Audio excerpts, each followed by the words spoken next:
If you're enjoying this video, smash that like button, subscribe, and hit the bell. Share it with your friends and let me know in the comments where you're watching from. Every like and subscribe helps the channel grow.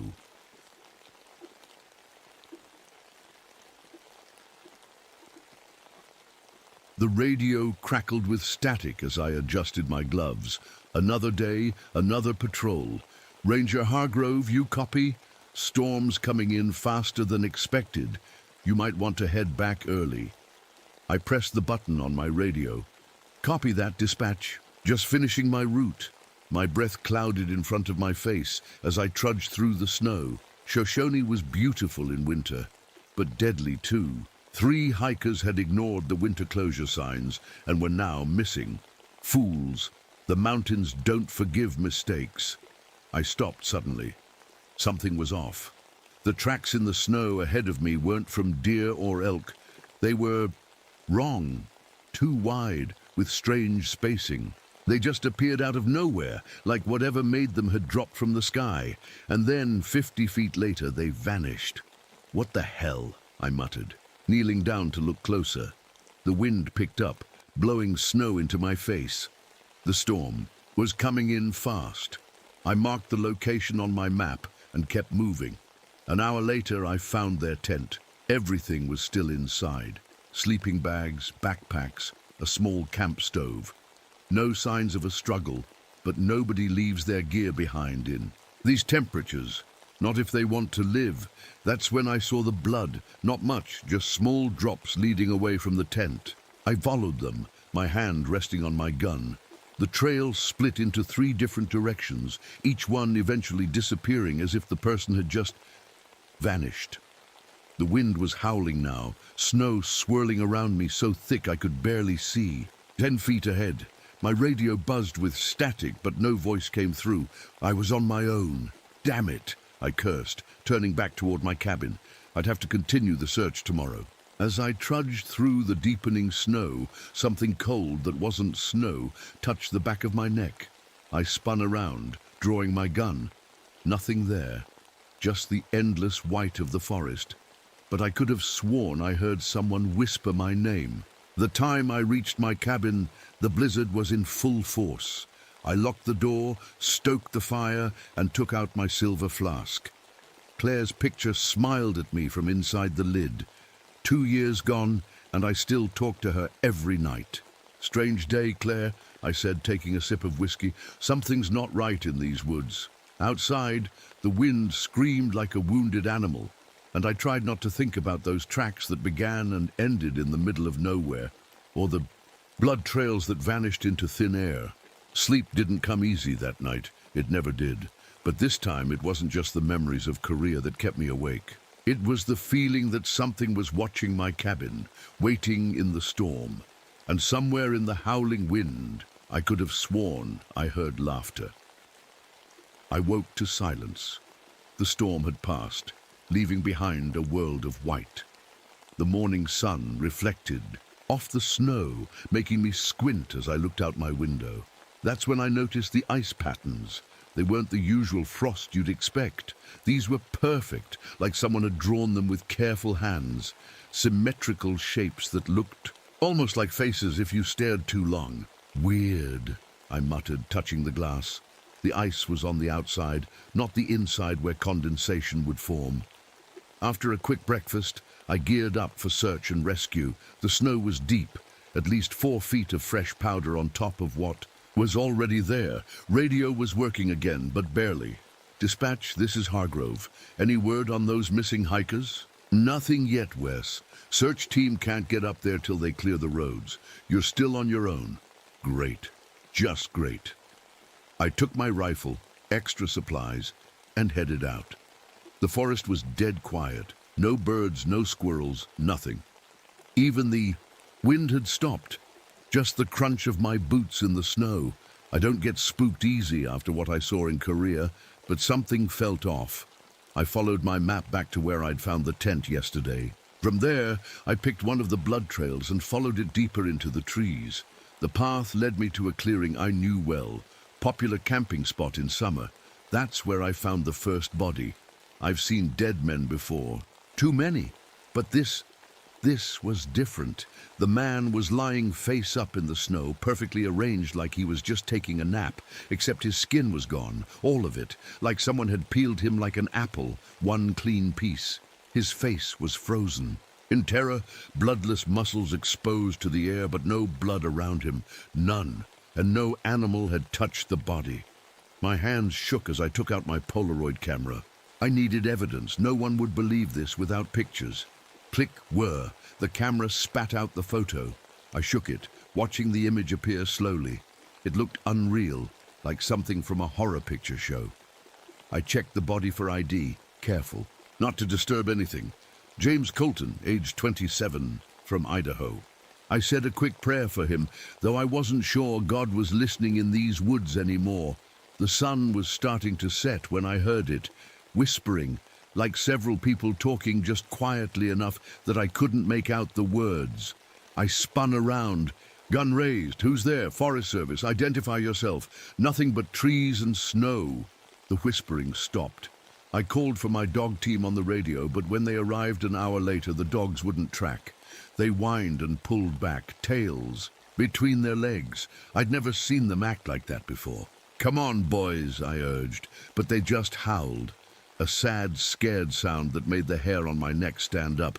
I marked the location and headed back to my cabin as darkness fell. The whole way back, I felt eyes on me, not animal eyes. Something else that night, I locked my door, checked my windows, and kept my rifle close. I didn't touch the whiskey. I needed to stay sharp. Something's hunting in my forest, Claire, I said to the picture in my flask. And I don't think it's anything I've ever seen before. I fell asleep to the sound of whispering coming from the walls. I jolted awake at the sound of knocking. My watch said 6:42 a.m. The sun was barely up. Who's there? I called, grabbing my gi. Rifle, Forest Service. It's Reed, Tim Reed from the South Station. I opened the door cautiously. Tim Reed stood there in standard ranger gear, looking cold but cheerful. Hargrove, good to see you, man. They sent me up to help with the search. I let him in, but something felt wrong. Tim was supposed to be running the station 200 miles south. Coffee, I offered, watching him closely. Love some, he said, taking off his gloves. He moved oddly as he sat down, like his joints weren't quite right, and his uniform was slightly too big, hanging off his frame. Storm hit you bad? He asked, looking around my cabin. Pretty bad. Found one of the missing hikers. Yesterday. Alive? He asked, his eyes too bright. Dead. Condition was unusual. Reed nodded, but didn't ask for details. Any normal ranger would have. So, I said casually, how's Susan doing? Reed smiled. She's great, thanks for asking. My hand tightened on my coffee mug. Tim Reed wasn't married, never had been. Throughout the day, little things kept adding up. Reed didn't know standard radio codes. He asked questions about where other rangers were stationed. He stared at me when he thought I wasn't looking, but the worst part? When we went outside to check the generator, I noticed something that made my blood run cold. The snow around my cabin had 2 sets of boot prints going in, mine and his. But only mine coming out. Reed left no footprints, none. I'm going to radio headquarters, I said casually when we got back inside. Let them know you arrived safely. Reed smiled. Good idea. I went to the radio room and closed the door. My hands were shaking as I turned the dial. Dispatch, this is Hargrove, over. Static then. Go ahead, Wes. Is Tim Reed on duty today? Over. A pause. Affirmative, he's covering South Station this week. Why? I felt sick, just checking schedules, over and out. Whoever, whatever, was in my living room, it wasn't Tim Reed. I came back out trying to act normal. All good. They're glad you made it. Not Reed nodded. Any chance we could check those photos you took of the body? I nodded. They're in my pack. I'll get them after dinner. That night, I pretended to turn in early. Take the couch, I told him. I'll set up a proper bed tomorrow. Thanks, Wes, he said, smiling a little too wide. I went to my room, left the light on, and placed my hat on the pillow to look like a head. Then I slipped out the window and circled around to peek through the living room window. What I saw will haunt me forever. Reed was standing in the middle of the room, his neck stretched impossibly long as he examined his own face. His fingers pulled at his skin, stretching it like rubber. Then he turned toward my bedroom door, and I swear his jaw unhinged like a snake about to swallow something whole. I didn't wait to see more. I quietly made my way to the equipment shed, grabbed what I needed, and locked Reed inside the storage room. On my way back in, the lock wouldn't hold him long. I needed answers, and fast. The storage room was empty by morning. No sign of forced entry. The lock was still intact. Whatever was pretending to be Reed had simply vanished. I didn't waste time. I grabbed the station's old records and headed for the emergency backup location, an abandoned fire lookout tower about 5 miles deeper into the forest. If this thing was hunting me, I needed to understand what it was. The tower creaked in the wind as I climbed the icy steps. It hadn't been used in years, but it was solid and had a good view of the surrounding forest. More importantly, it had a small wood stove and enough supplies to last a few days. I barricaded the door and started digging through the dusty box of records. My hands trembled, not from the cold, but from fear. What I'd seen last night wasn't possible. People don't stretch their necks or unhinge their jaws, but I knew what I saw. Hours passed as I flipped through old reports, looking for anything unusual. Just when my eyes were getting tired, I found it. A leather-bound journal dated 1932. The handwriting was shaky, like the person who wrote it was scared or cold. February 18th, 1932. Third body found today. Same condition as others. Skin removed. Completely no blood at scene. Miller thinks it's a new kind of bear. I know better. I kept reading, my stomach tightening. February 20th, 1932. It's taken Dawson's face. Came into camp wearing his skin, but the eyes were wrong, all wrong. We shot it, but it just smiled and walked away. Page after page described the same creature I was facing now. The same pattern, missing hikers, skinned bodies, a thing that could look like people, but wasn't quite right. Then I found a report from 1904, similar incidents, same location, and another from 1963. Every 30 years or so, like clockwork, tucked in the back of the journal was a yellowed paper with strange symbols and writing I didn't recognize. At the top, someone had scribbled a translation. Warnings about the cold. One who wears men. The native tribes had known about this thing for generations. I kept reading until I found a photograph that made my blood freeze. A group of rangers from 1932, standing in front of this very lookout tower, 5 men all smiling. And there on the end was Tim Reed's face, exactly the same, not aged a day. This thing had been here before. It had worn that face before. A noise outside made me jump. Something was circling the tower, dragging what sounded like claws against the wooden supports. "I know you're in there, Wesley," called Reed's voice, but it was different now, like multiple voices speaking together.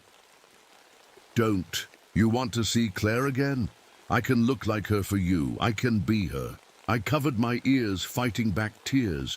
Using Claire against me was low, even for a monster. "Leave me alone," I shouted. The thing laughed, a hollow sound that echoed through the trees. "You can't stay in there forever, Ranger. And I'm very, very patient." As night fell, I huddled near the small stove, journal clutched in my hands. The creature continued circling, sometimes speaking with Reed's voice, sometimes with voices I didn't recognize. Once, terribly, with Claire's. I didn't sleep.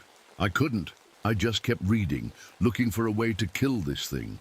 And outside, in the dark forest, it waited. Dawn broke cold and clear.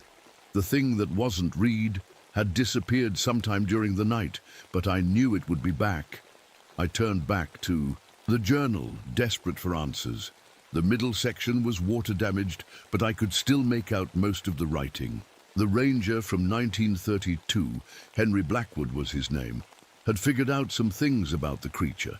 It collects faces, he wrote, keeps them in a den underground. Not just the skin, the actual faces, preserved somehow. It wears them like masks, becoming the person completely. I shuddered, thinking of Reed's too wide smile. More terrifying still, the journal continued.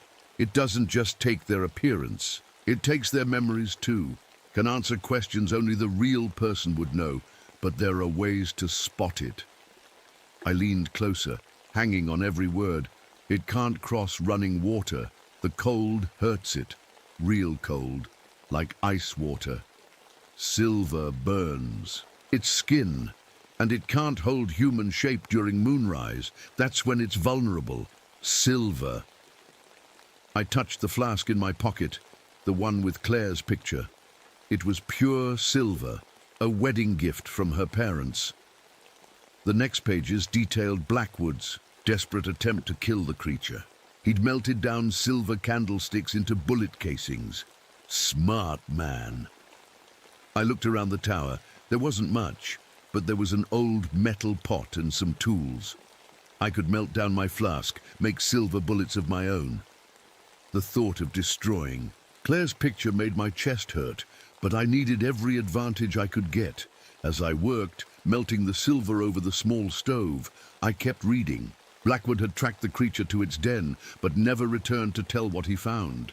His last entry simply read, "God forgive me for what I must do tomorrow." Near the back of the journal, I found a photo I hadn't noticed before. It showed a tree, massive, ancient, with roots that seemed to claw at the ground. Something about it seemed wrong, unnatural. On the back, Blackwood had written, "The eating tree, where it sleeps, where it was born." I knew that tree. It was in the oldest part of the forest near the frozen lake. About 3 miles from here. By noon, I had 6 silver bullets cooling in makeshift molds. Not many, but they would have to do. I loaded my revolver carefully, saying a silent apology to Claire as I tucked her now empty flask back into my pocket. The radio I'd brought crackled suddenly, making me jump. "Hargrove, you there? We've got a rescue team heading your way. ETA tomorrow morning." My heart sank. More people meant more potential victims. Negative dispatch. "Do not send anyone." Repeat. "Do not send anyone. Situation is hazardous." Static answered me. I tried again, but the connection was gone. Outside, the wind picked up, carrying a strange sweet smell, like pine sap, but stronger, sicklier. I'd smelled it before, right before finding the skinned body. It was coming. I gathered my supplies, the silver bullets, a knife, matches, and the journal. The lookout tower wouldn't protect me forever. I needed to find this thing's den, understand how to kill it permanently. As I reached for the door, I heard it. Soft footsteps on the stairs outside.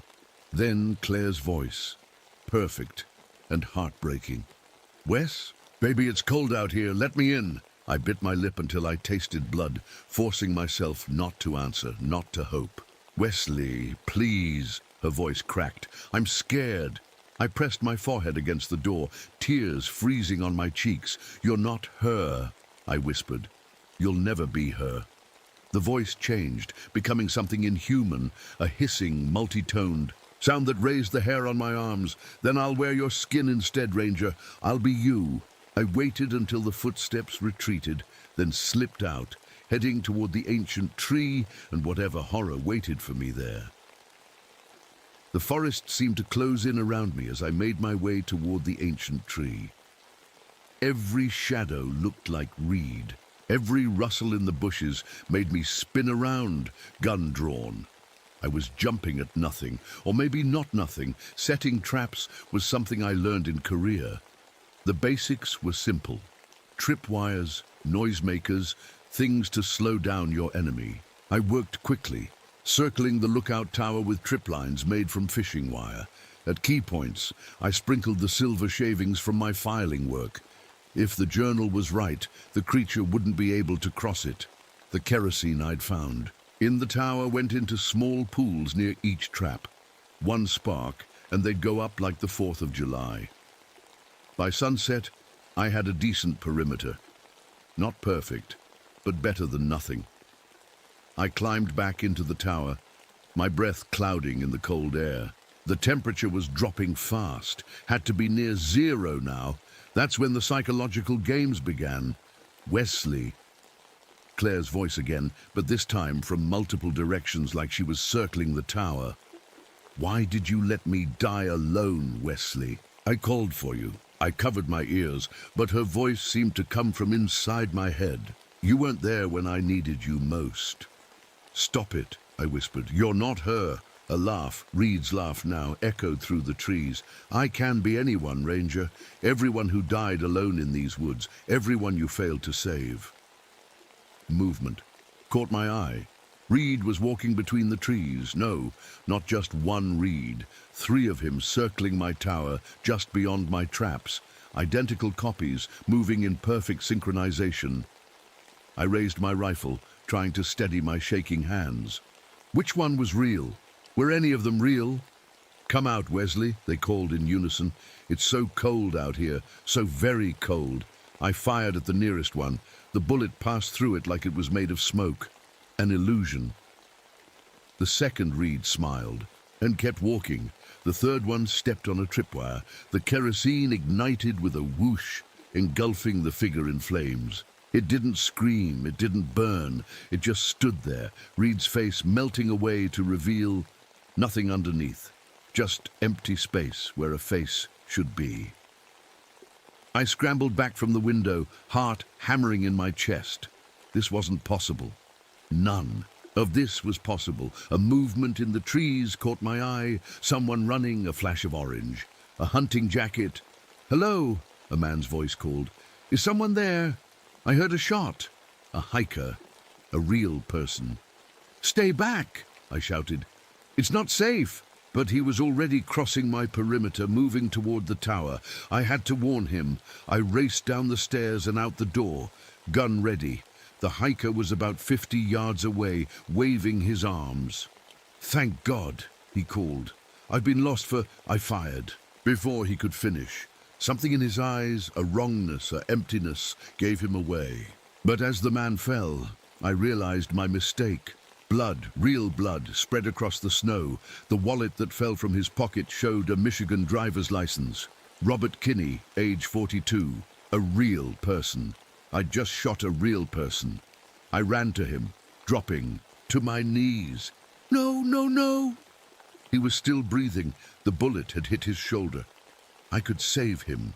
I had to save him. As I bent to help him, I heard Reed's voice from right behind me. Careless, Ranger. Very careless. I spun around, but too late. Something hard hit the back of my head, and darkness swallowed me whole. When I woke, I was back. In the tower, the wounded hiker tied up across from me. It was fully dark now. How long had I been out? I'm sorry, I told him. I thought you were... something else. He stared at me, eyes wide with fear. What's happening? What's out there? Something that shouldn't exist, I said, working on the ropes, binding my hands. The creature had been sloppy, overconfident. We need to leave, now. Outside I could hear Reed's voice. No, voices. Dozens of them, all talking at once, circling the tower like wolves, and among them Claire's voice calling my name. I got us both free and patched up Robert's shoulder with the first aid kit. The bullet had gone clean through, painful, but not life-threatening if we could get him to a doctor soon. Listen to me, I said, keeping my voice low. There's something out there, something dangerous. It can look like people, sound like people, but it's not human. Robert looked at me like I was crazy. Can't blame him, I'd shot him after all. We need to move, I continued. That thing is playing with us. When it gets bored, it'll come for us. What is it? Robert asked, voice shaking. I don't know, but I know where it lives. We slipped out the back of the tower during a lull in the voices. The moon was rising nearly full. One more night, and it would be at its brightest. If the journal was right, that's when the creature would be weakest. We moved quietly through the trees, following my map to the ancient tree Blackwood had photographed. Robert was struggling, but he kept up. The cold helped slow the bleeding. "What were you doing out here alone?" I whispered as we walked. "Hunting," he said. "Got turned around in the storm. Been trying to find my way out for days." The old tree loomed ahead of us, massive and twisted. Its branches reached up like bony fingers against the night sky. The roots spread out in all directions, some as thick as a man's body, creating strange humps and hollows in the ground. And there, between two giant roots, was a dark opening. A cave. "We're going in there?" Robert asked, eyes wide. "I am," I said. "You're staying here. If I'm not back in 20 minutes, head east. You'll hit the main road eventually." I handed him my compass and a flare. "If you see that thing, and you'll know it when you see it, use this. Fire scares it."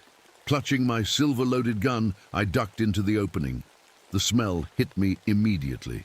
Sweet pine sap mixed with something rotten. The walls were damp, lined with a strange, clear substance that looked like tree sap, but moved slightly like it was breathing. My flashlight beam caught something ahead, a glint of metal. As I moved closer, I saw it was a watch. Next to it, a pair of glasses, then a wedding ring, dozens of personal items arranged carefully on a natural shelf of rock. Trophies. I moved deeper, the tunnel widening into a larger chamber. What I saw, there stopped me cold. Faces, dozens of them, preserved somehow in the clear sap that coated the walls. Men, women, some recent, some so old they were barely recognizable. All frozen in expressions of terror, and in the center of it all, something moved. I swung my flashlight toward the sound. A woman was huddled against the far wall, shaking with cold or fear or both. She looked up, shielding her eyes from my light. "Are you real?" she whispered. I approached carefully, gun ready. "I'm Ranger Hargrove. Who are you?" "Holly Martinez, wildlife photographer." She gestured to a broken camera nearby. "I was tracking Link's patterns when the storm hit, then I saw it. The creature," she nodded, her eyes haunted. "It killed my guide, took his face, wore it. It's been keeping me alive, feeding me. I think it's saving me for later." Helped her to her feet. She was thin but steady. "We need to leave," I said. "We can't," she replied. "It always knows when I try. It's connected to this place somehow, to that." She pointed to the center of the chamber. I hadn't noticed it before, a pulsing mass of clear sap about the size of a car. Something was inside. It's something I couldn't quite make out. What is that? Its true form, I think. It's preparing. For what? "Rebirth," she said. "It happens during the full moon. It needs to shed all its stolen faces and return to its core form. That's when it's vulnerable." I stared at the pulsing mass. "Tomorrow night." She nodded. "But it needs a final sacrifice. Before then, I think that's why it's kept me alive." Suddenly, pieces clicked together in my mind. The 30-year cycle, the hibernation, the faces. It's been doing this for generations, I realized. Waking up, feeding, then going back to sleep. And no one's been able to stop it. "Until now," Holly said, a fierce light in her eyes. "I've been watching it, learning its patterns. It can't stand silver or fire. And during the full moon, when it returns to this chamber to rebirth itself, it's physically vulnerable." I looked at her with new respect. She'd been captured by this thing but hadn't given up. "We need a plan," I said. As we talked, a memory surfaced from Korea, a napalm strike I'd witnessed. The white-hot flame that consumed everything it touched. Nothing survived that heat. "I know how to kill it," I said. "But we need to trap it here." During the transformation, a noise from the tunnel entrance made us both freeze. Someone was coming. I whispered, pushing her behind the pulsing sap mound. Robert appeared at the chamber entrance, his face pale in the flashlight beam. "Hargrove, you need to see this." But something was wrong. His voice had that same hollow quality I'd heard before, and his eyes Empty, like looking into a well with no bottom. Not Robert, not anymore. I raised my gun. Where is he? What did you do to him? The thing wearing Robert's face smiled. He was delicious, so full of fear, just like you. I fired at the thing wearing Robert's face. The silver bullet hit it square in the chest. It screamed, a sound no human throat could make. Its skin bubbled and smoked where the silver entered, and it stumbled backward, losing Robert's shape for a moment. I caught a glimpse of something pale and writhing underneath before it fled back up the tunnel. It's gone, I said, lowering my gun. For now. Holly emerged from hiding, her face grim. It will be back with more faces. Then we need to be ready. I checked my gun. 4 silver bullets left. We made our way out of the cave, moving carefully in case the creature was waiting for us. The forest was quiet, too quiet. No birds, no insects, like everything living had fled. We need somewhere open, Holly said. Somewhere with lots of moonlight for tomorrow night. The frozen lake, I replied. 1/2 mile east. Nothing can sneak up on us there. We gathered what we could from the lookout tower. Kerosene, matches, my flare gun, rope, and the first aid kit. I also found an old ultraviolet lamp in the equipment locker. The journal had mentioned the creature didn't like bright light. It'll come for us, Holly said as we hiked toward the lake. It needs a final sacrifice before it can complete its rebirth. Let it come, I said, checking my silver bullets. We'll be ready. At the lake, we set our trap. We cleared the snow from the center, making a wide circle where the moonlight would be strongest. Around the edge, we poured kerosene in a ring, ready to light. We need bait, Holly said, her voice steady despite the fear I knew she must be feeling. I'll be the bait, I replied. It wants me anyway. Has since the beginning. She shook her head. We both know it's not that simple. It wants both of us now. As we worked, Holly told me more about herself. She was 3 months pregnant, her first child. She'd wanted to finish one last photography assignment before taking time off. I need to survive this, she said, hand on her belly, not just for me anymore. The thought of her unborn child gave our mission a new urgency. This wasn't just about stopping a monster. It was about making sure that child had a future. By nightfall, our trap was set. The lake gleamed in the dying light, ice thick enough to hold us, but thin enough in some spots that we'd marked them. If the creature could truly be hurt by water, those weak spots might come in handy. Holly had the idea to use the creature's own tricks against it. We'd found my recorder in my pack and set it up to play recorded messages, calls for help in our voices to confuse it. Take this, I said, giving Holly my ranger hat, the one my father had given me years ago. Consider it a good luck charm. She tried to refuse, but I insisted. My dad always said it kept him safe in these woods. Maybe it'll work for you too. As darkness fell, we took positions on opposite sides of our trap. The moon was nearly full, casting bright silver light across the frozen lake. In less than 24 hours, we'd face the creature during its transformation. Our only chance to kill it for good. I checked my gun again, the silver bullets catching the moonlight. Not many, but they would have to be enough. If something happens to me, I said over the radio we'd set up between us, make sure you get out of here. Get to the main road. Don't look back. Nothing's going to happen to you, Holly replied, but we both knew that was a lie. The temperature dropped as the night wore on. My breath came in white clouds and my fingers grew numb despite my gloves. The trees around the lake seemed to lean in, watching us with patient malice, and somewhere in those dark woods, the creature was preparing too, gathering its strength, choosing which face to wear. I touched the empty silver flask in my pocket. I might be seeing you soon, Claire, I whispered. But not before I send this thing back to hell. The night grew deeper. We waited. And in the darkness, beyond our little circle of light, something began to move. The first light of dawn was just touching the trees when I heard the crunch of footsteps on snow. I tensed, raising my rifle. Who's there? I called, voice steady despite my racing heart. No answer, just more footsteps circling our position. Then I saw him, myself, walking out of the trees onto the frozen lake. It was like looking in a mirror.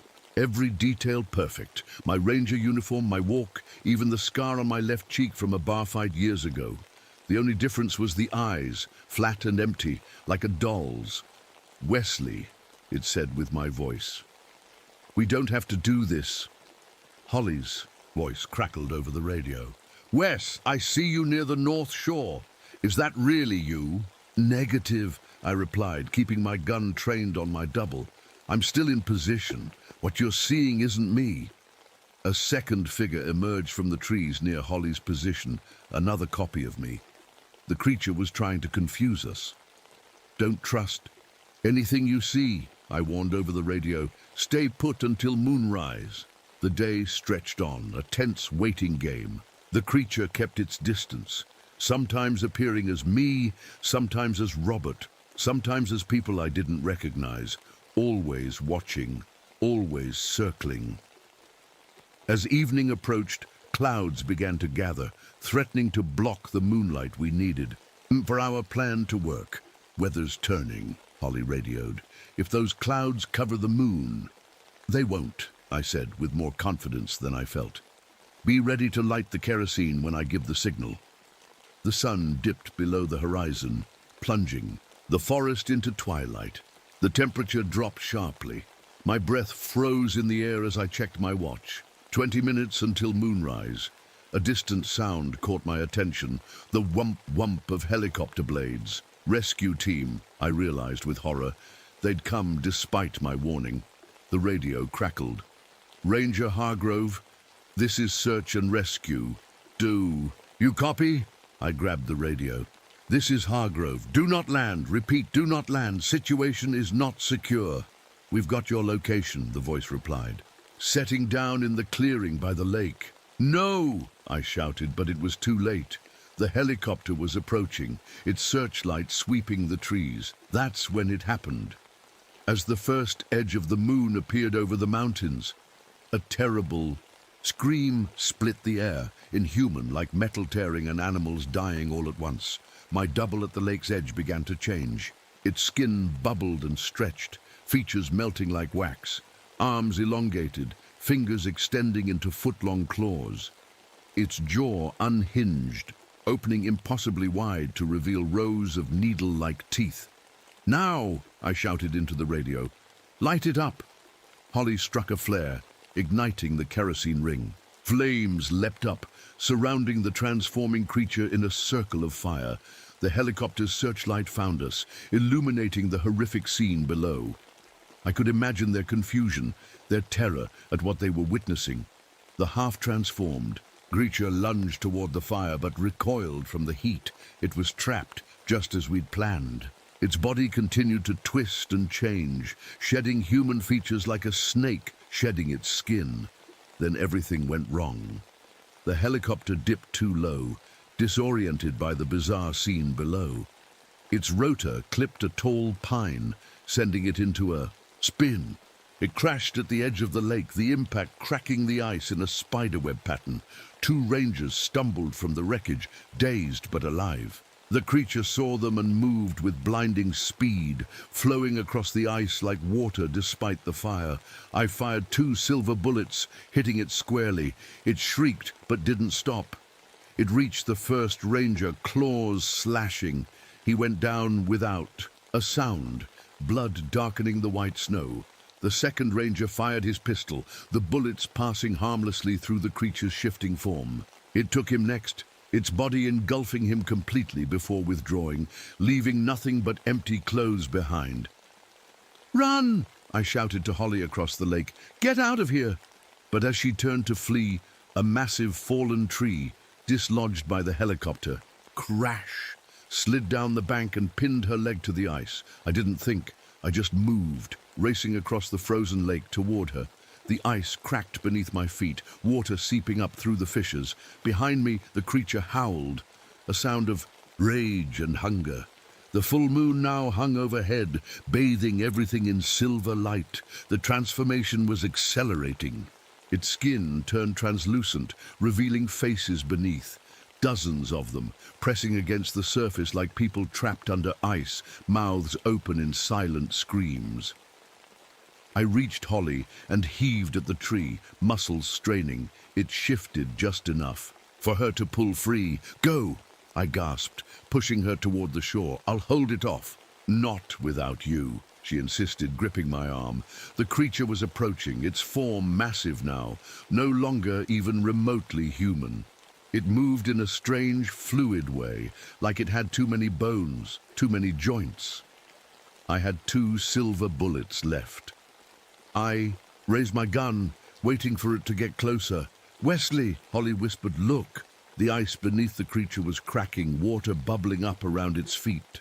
It hissed in pain, trying to retreat, but the fire behind it blocked its path. I understood immediately. The thin ice. We need to get it into the water. We backed away slowly, leading it toward the center of the lake, where we'd marked the thinnest. Ace! It followed, its movements becoming more desperate as the moonlight intensified its transformation. 20 feet from shore, I stopped. "This is far enough. Get to land." Holly hesitated, then pressed something into my hand. My ranger hat. "Come back for this," she said, then turned and ran. I faced the creature alone, standing on ice that I knew wouldn't hold much longer. The thing before me barely resembled anything from this world now. Its true form was revealing itself. A writhing mass of translucent flesh with faces visible just beneath the surface, like living windows into its collection of souls. It reached for me with long, boneless limbs. I fired my last 2 silver bullets directly into its center mass. The creature screamed, its body convulsing. The ice cracked loudly beneath us both. Cold water rushed up around my feet, but I held my ground. As the creature thrashed, I pulled out my last weapon, a silver tent stake I'd filed to a point, made from the melted remains of my flask. "This is for Claire," I said, "and for everyone else you've taken." I lunged forward, driving the stake deep into the heart of the thing. It made a sound like nothing I'd ever heard before, a high, keening wail that seemed to come from everywhere. At once, the ice gave way completely, plunging us both into the freezing water. The cold hit me like a physical blow, driving the air from my lungs. The creature thrashed wildly, trying to escape the water that seemed to dissolve it like acid. I held on, pushing the stake deeper, even as the cold numbed my hands and the darkness pulled at the edges of my vision. The last thing I remember was Holly's voice, calling my name from very far away, and the light of the full moon shining down through the water, turning everything silver. I don't remember much after falling through the ice. Glimpses, maybe. Being dragged from the water, the burn of returning. Circulation, voices shouting orders, then darkness again. I woke up 3 days later in a hospital in Cody. My hands and feet were bandaged. Frostbite, the doctor said. I was lucky to keep all my fingers and toes, lucky to be alive at all. Holly was there when I opened my eyes. She looked tired but whole, my old ranger hat sitting on the chair beside her. "You made it," she said simply. "The creature." My voice was a raspy whisper. "Gone. The recovery team found something under the ice, not human. They took it away for study. No one's saying much about it." I closed my eyes, relief washing over me. Good. The official story became that we'd encountered a bear, a rare, aggressive specimen driven mad by disease. The skinned bodies were attributed to a human killer who died in the helicopter crash. Neater that way. Easier to file. Holly stayed until I was released from the hospital. She'd promised to document what happened. The truth, not the sanitized. A version someone needed to know in case it ever came back. "Do you think it's really dead?" she asked on her last day, standing in my hospital room doorway. I thought about the silver stake, the way the creature had dissolved in the water, the unearthly scream as the moonlight touched its true form. "I don't know," I admitted. "But if it isn't, we'll be ready next time." She nodded, hand resting on her belly. I'm naming him Wesley, if that's okay with you. I felt something warm in my chest. Not quite happiness, but close. I'd be honored. 6 months later, I received a package. Inside was a journal, Holly's account of everything that had happened, along with photographs, maps, and newspaper clippings. A letter explained she'd had her baby, a healthy boy. They were living in Montana now, far from Shoshone. I added the journal to the station's archives alongside Blackwood's from 1932, just in case. The search team never found my silver flask in the lake, but they did find something strange, a piece of silver melted into a symbol I didn't recognize. I keep it on my desk as a reminder. I still work as a ranger, though not in Shoshone anymore. The dreams are less frequent now. Career has faded, replaced by other memories. Ice breaking, water rushing in, eyes watching me from beneath translucent skin. Sometimes I wake up thinking I hear whispers. On those nights, I check the windows for frost patterns and listen for footsteps that leave no prints in the snow. And every winter, I call Holly to check on her and little Wesley. He's 7 now, bright and curious. She says he loves the forest, isn't afraid of anything. Says he sometimes stands at the edge of the woods behind their house, listening, like he hears something calling him. Last time we spoke, she mentioned something that's been bothering me ever since. A small patch of strange, translucent skin on the boy's wrist. Probably nothing, she said. A birthmark, maybe. But I've requested a transfer back to Shoshone for next season, just to be sure. Just to be ready, because some things don't stay buried. Some echoes never fade. And in those ancient pines, something might still be waiting, watching, learning, remembering my face.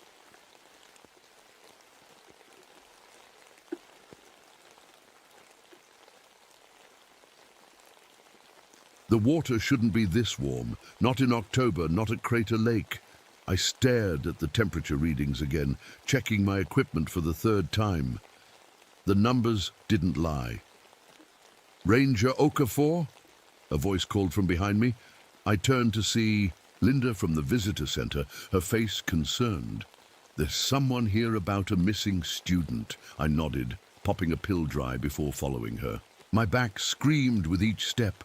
A reminder of the accident that had taken my colleagues and left me with scars that went deeper than skin. The woman waiting for me had red-rimmed eyes. I'm Vanessa Mitchell, she said. My research partner, Andrew, hasn't come back. We were supposed to meet 6 hours ago. I took down the details mechanically. 24-year-old geology student, last seen taking samples near the North Shore.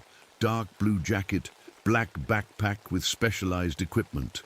We'll find him, I promised, though something in my gut said otherwise. After she left, I went back to the lake. The water was unusually still, like glass reflecting the darkening sky. But something caught my eye, a faint blue glow beneath the surface. I knelt down for a closer look. The algae shouldn't be glowing like that, and it definitely shouldn't be forming those perfect circular patterns. My radio crackled. Ranger Okafor, we found something. Near the west shore, half hidden in the rocks, was diving equipment. A tank, fins, and a waterproof camera, but no diver. I checked the camera's memory card back at the station. Most of the photos were what you'd expect. Underwater rock formations, plant life. But the last 3 images made my blood run cold. The first showed a strange light in the depths. The second, a blur of movement. The third, I couldn't explain it. A face, but not human. Too many eyes, too fluid. Like it was still moving when the picture was taken. That night, I dug through old temperature records. Every 40 years, almost to the day, Crater Lake experienced the same temperature anomaly, 1945, 1905. And now, I was washing my hands in the bathroom when I saw it. Just for a second, the water from the tap flowing up instead of down, defying gravity. I blinked and it was normal again. I told myself it was just the pain meds, or exhaustion, or grief. But deep down, I knew something was very wrong with the water, and I was afraid Andrew Kim had found out exactly what it was. I didn't sleep well. Dreams of water filling my lungs kept me tossing and turning. By morning, my eyes felt like sandpaper. Vanessa was waiting at my office when I arrived. She looked worse than I felt. "Tell me about what you and Andrew were studying," I said, offering her coffee from my thermos. She wasn't much older than my son Bradley. "We found a cave system that shouldn't exist," she said, hands trembling around the cup. "The maps show solid rock, but our equipment detected large hollow spaces under the lake." She pulled out Andrew's notebook and flipped to a page with rough sketches. He was excited about these readings, said it was like the lake had its own heartbeat. I jotted down notes, trying to keep my hands steady. "Did he mention seeing anything unusual? Lights maybe? Strange patterns in the water?" Her eyes widened slightly. "How did you know?" My stomach dropped. "Just a hunch." After she left, I drove to the park archives. Dust tickled my nose as I pulled file boxes from 1945 and 1905. 3 people vanished in 45, 2 rangers and a photographer. In 1905, it was the entire research team of 5. Both times, witnesses reported seeing strange lights in the water before the disappearances. I checked my watch as I walked back to my truck. 2:15 p.m., but when I arrived at the station, the clock read 2:35. 20 minutes gone, like they never happened. That night, I set up a night vision camera pointing at the lake. I didn't tell anyone. They'd think I was crazy. Maybe I was. I watched the footage the next morning. For hours, nothing but gentle waves. Then, at 3:17 a.m., pinpricks of light moved beneath the surface. Not random, they formed a pattern like a constellation. They pulsed 3 times before fading away. I replayed it again and again. Each time, my back pain seemed to throb in time with those lights. Pulse, pulse, pulse. Whatever was happening in Crater Lake was getting worse, and I couldn't shake the feeling that it knew I was watching. The Klamath Falls Historical Society was housed in an old brick building that smelled like old books and coffee. The man behind the desk looked almost as ancient as the artifacts around. "Him Dr. Wilson?" I asked. He smiled, deep wrinkles forming around kind eyes. "Ranger Okafor, I've been expecting you." I frowned. "How did you—" "The lake has a pattern," he said, laying out faded photographs on the desk. "I've been studying it my whole life." The photos showed Crater Lake from 1905. Men in old-fashioned clothes gathered around equipment. But what caught my eye was the water behind them. It had the same strange glow I'd seen 2 days ago. The local tribes called it the Hungry One Below, Dr. Wilson said quietly. They never fished in the lake. Said it wasn't a fish that would get you, but something else. Something that would eat your dreams first, then your body. A chill ran down my spine despite the warm room. "I need everything you have," I said. "Please." I spent hours there reading old reports, newspaper clippings about disappearances. My head pounded, but I couldn't stop. On my way back to the station, I pulled over to get some fresh air. As I sipped from my water bottle, something warm trickled down my face. I touched my upper lip. My fingers came away red. A nosebleed. At the lab, I examined the latest sediment samples from the lake. Something white caught my eye. Small, round objects about the size of marbles. They looked like eggs, but calcified, turned to stone over time. I counted 7 of them. When I touched one, it felt warm. It shouldn't have been warm. That night, I woke up thirsty. Half asleep, I stumbled to the bathroom and turned on the faucet. Just as I was about to drink, I heard it, a whisper coming from the drain. Words I couldn't make out, but definitely a voice. I jumped back, fully awake now. The water ran normally, no sounds, but I couldn't bring myself to drink it. Instead, I sat on the bathroom floor until morning, watching the drain, listening for whispers that didn't come again. Something was in the water, something that knew my name. Dr. Lydia Reeves didn't look like I expected. With her purple-streaked hair and hiking boots, she seemed more like a college student than a top marine biologist. But her eyes were sharp, missing nothing as I showed her the lab. "These readings are impossible," she said, looking at my temperature. "Data. Water doesn't behave this way naturally." "Tell that to the lake," I replied, handing her the calcified eggs I'd found. She turned them over carefully. "I've never seen anything like these. We should run some tests." As she set up her equipment, my phone rang. The caller ID made my heart skip. Bradley, my son. We hadn't spoken in weeks. "Dad?" His voice sounded thin through the phone. "I'm at the bus station. Mom said it was okay if I stayed with you this weekend." My mouth went dry. "You're here now?" "Surprise," he said, trying to sound casual, but I could hear the worry. "Is that not okay?" 20 minutes later, I was helping Bradley put his bag in my spare room. He'd grown taller since summer, his face losing some of its roundness. At 15, he looked more like his mother every day. "Place looks the same," he said, glancing around my small ranger cabin. "Not much changes out here," I lied. "We ate pizza for dinner while Dr. Reeves worked in the lab."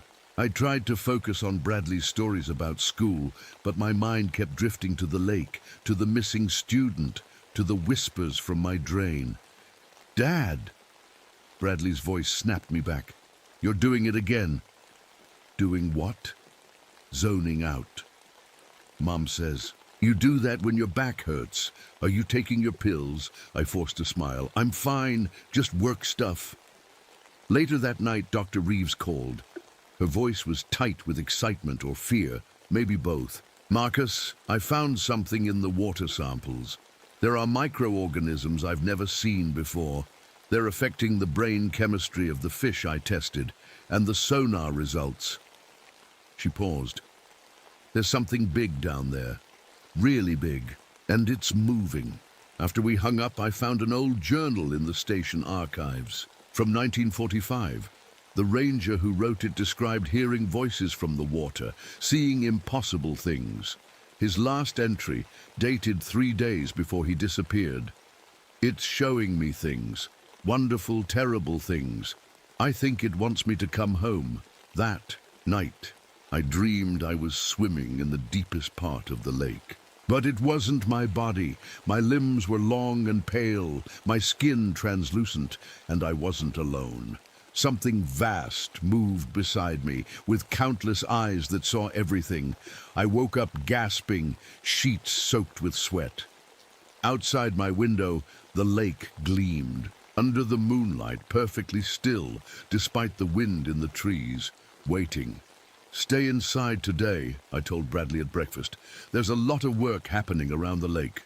He looked up from his cereal. "Is this about the missing guy? I heard people talking at the visitor center yesterday. I hadn't realized he'd gone there." "Yes, and it might be dangerous." "Can I help?" His eyes lit up with the same excitement he used to get as a kid when I'd let him wear my ranger hat. The best help would be staying safe. I ruffled his hair, though he was almost too tall for that now. After making sure Bradley had enough movies and snacks, I met Dr. Reeves at the dock. Our small research boat was loaded with equipment for deep water samples. "The patterns are perfect spheres," she explained, as we headed to the center of the lake. "The temperature changes in perfect circles, like ripples in reverse." The water was unusually calm, our boat barely making a wake. The sky reflected on the surface made it look like we were floating in the clouds. "Stop here," Dr. Reeves said, checking her equipment. "This is the deepest point." We lowered the sampling tubes. Everything worked fine until they hit 900 feet. Then the screens went crazy with readings before going black. At the same moment, the boat engine sputtered and died. "That's not possible," Dr. Reeves whispered, trying to restart it. The battery was full. We drifted in silence. My skin prickled despite the warm sun. "Look!" Dr. Reeves pointed to something in the water about 50 yards away. A body face down, blue jacket, black hair. Andrew Kim. I grabbed the oars, rowing frantically toward him, but when we got there, nothing. Just empty water. I saw him, Dr. Reeves insisted. We both did. A thick fog rolled in suddenly, though there had been clear skies moments before. I couldn't see the shore anymore, couldn't tell which direction to row. Stay close, I told Dr. Reeves, but when I turned around, she wasn't there. Lydia! I shouted, my voice swallowed by the fog. I rowed blindly, calling her name until my throat hurt. Then, just as suddenly as it appeared, the fog lifted. I was only yards from the shore. Dr. Reeves stood on the dock, waving frantically. Marcus, where have you been? Her voice was shaking. What are you talking about? I got lost in the fog for a few minutes. She stared at me. You've been gone for 3 hours. I made it back to shore and called for help. We've had search boats out looking for you. I checked my watch. She was right. 3 hours, gone in what felt like minutes. As I climbed onto the dock on shaky legs, I noticed something clutched in my hand that I didn't remember picking up. A small black notebook, its pages warped with water. Andrew Kim's research journal. I didn't remember finding it. I didn't remember anything from those missing hours. But something did. The shower didn't help. No matter how hot I made the water, I couldn't shake the bone-deep chill that had settled in me since returning to shore. As I dried my hands, something caught my eye, a thin webbing between my fingers like a frog's. I blinked hard, and it was gone. When I walked into the kitchen, Bradley was making sandwiches. You okay, Dad? You look awful. I tried to smile. Just tired. Your eyes look weird. He leaned closer. Your pupils are huge. I turned away, pouring coffee I didn't want. Bad lighting.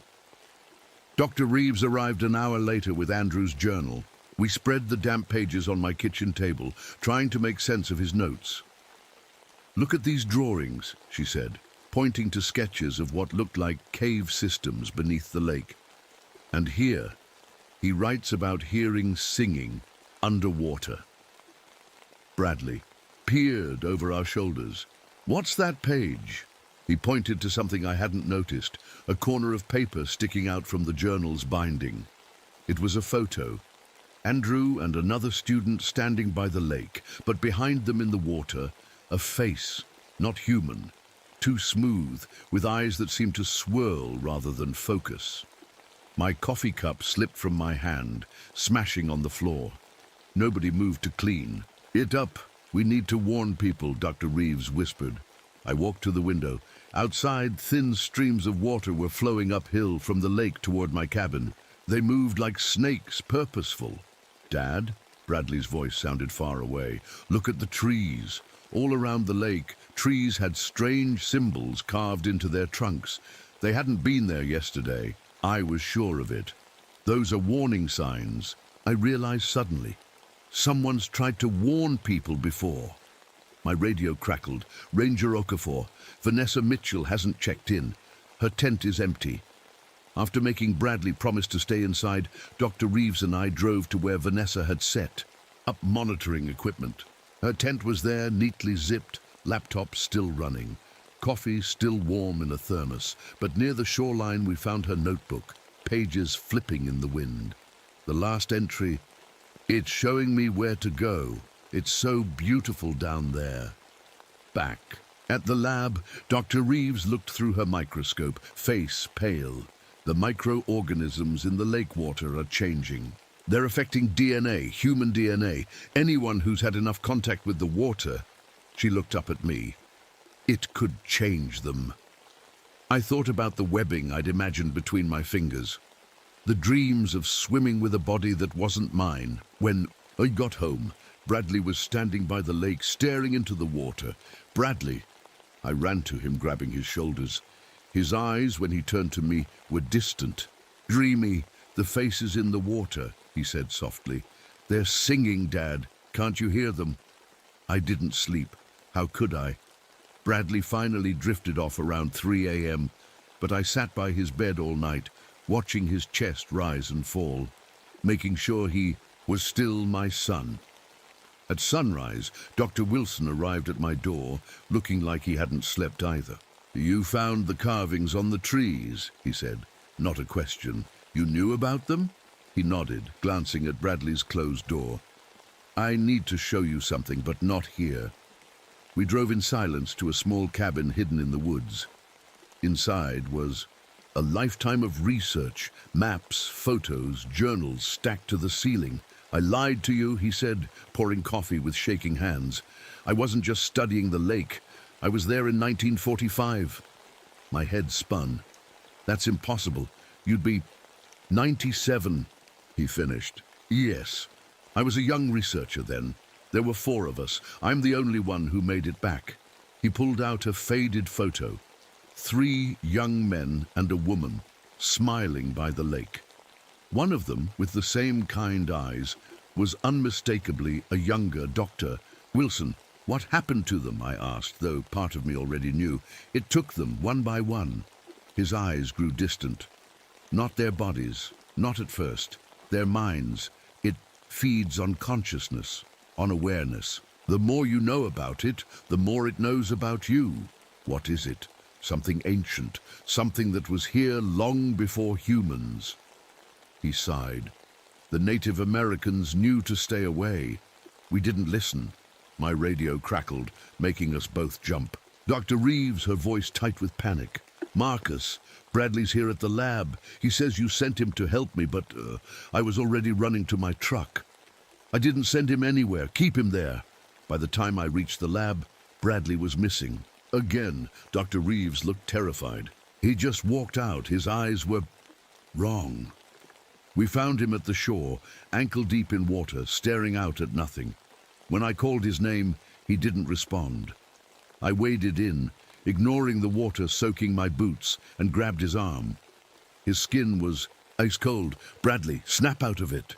His eyes finally focused on me, confusion spreading across his face. "Dad, why am I—" He looked down at the water in horror. Back at the cabin, Dr. Reeves ran tests on both of us, while Dr. Wilson explained more about the creature. "It can control anyone who's consumed enough lake water," he said. "That's why I only drink bottled. You water here. Never shower when it's active." My dive training, I realized suddenly. In the Navy, we learned to resist nitrogen narcosis, the confusion that happens at depth. That's why I can still think clearly even after contact. Dr. Reeves looked up from her equipment. "The creature has a biological component, but it's unlike any deep-sea species I've ever studied. Its cells can survive pressures that would crush normal life. How do we stop it?" I asked. Dr. Wilson's face was grim. "We don't. The best we can do is force it back into hibernation until the next cycle, and pray our grandchildren are better prepared than we were." As the sun set, we heard a noise outside. Vanessa stood there, but something was terribly wrong. Her movements were too fluid, her smile too wide. "We came to invite you down," she said, her voice somehow echoing, though she spoke softly. "The water is perfect now. Everyone should come home." We locked the doors and closed the blinds, but I could still feel Vanessa outside waiting. She didn't pound on the door or try to break in. That would have been easier to handle. Instead, she just stood there, humming softly, occasionally calling our names in a sing-song voice. "She's not Vanessa anymore," Dr. Wilson whispered. "Not entirely." I peeked through the blinds. She was gone, but that didn't make me feel better. "We need a plan," I said, turning to face them. My son's frightened eyes made my chest ache. "Dr. Wilson, you said it goes back into hibernation. How?" He shuffled through his papers. "Temperature changes trigger it. When the water warms, it wakes. When it cools rapidly, it sleeps." "Can we cool the entire lake?"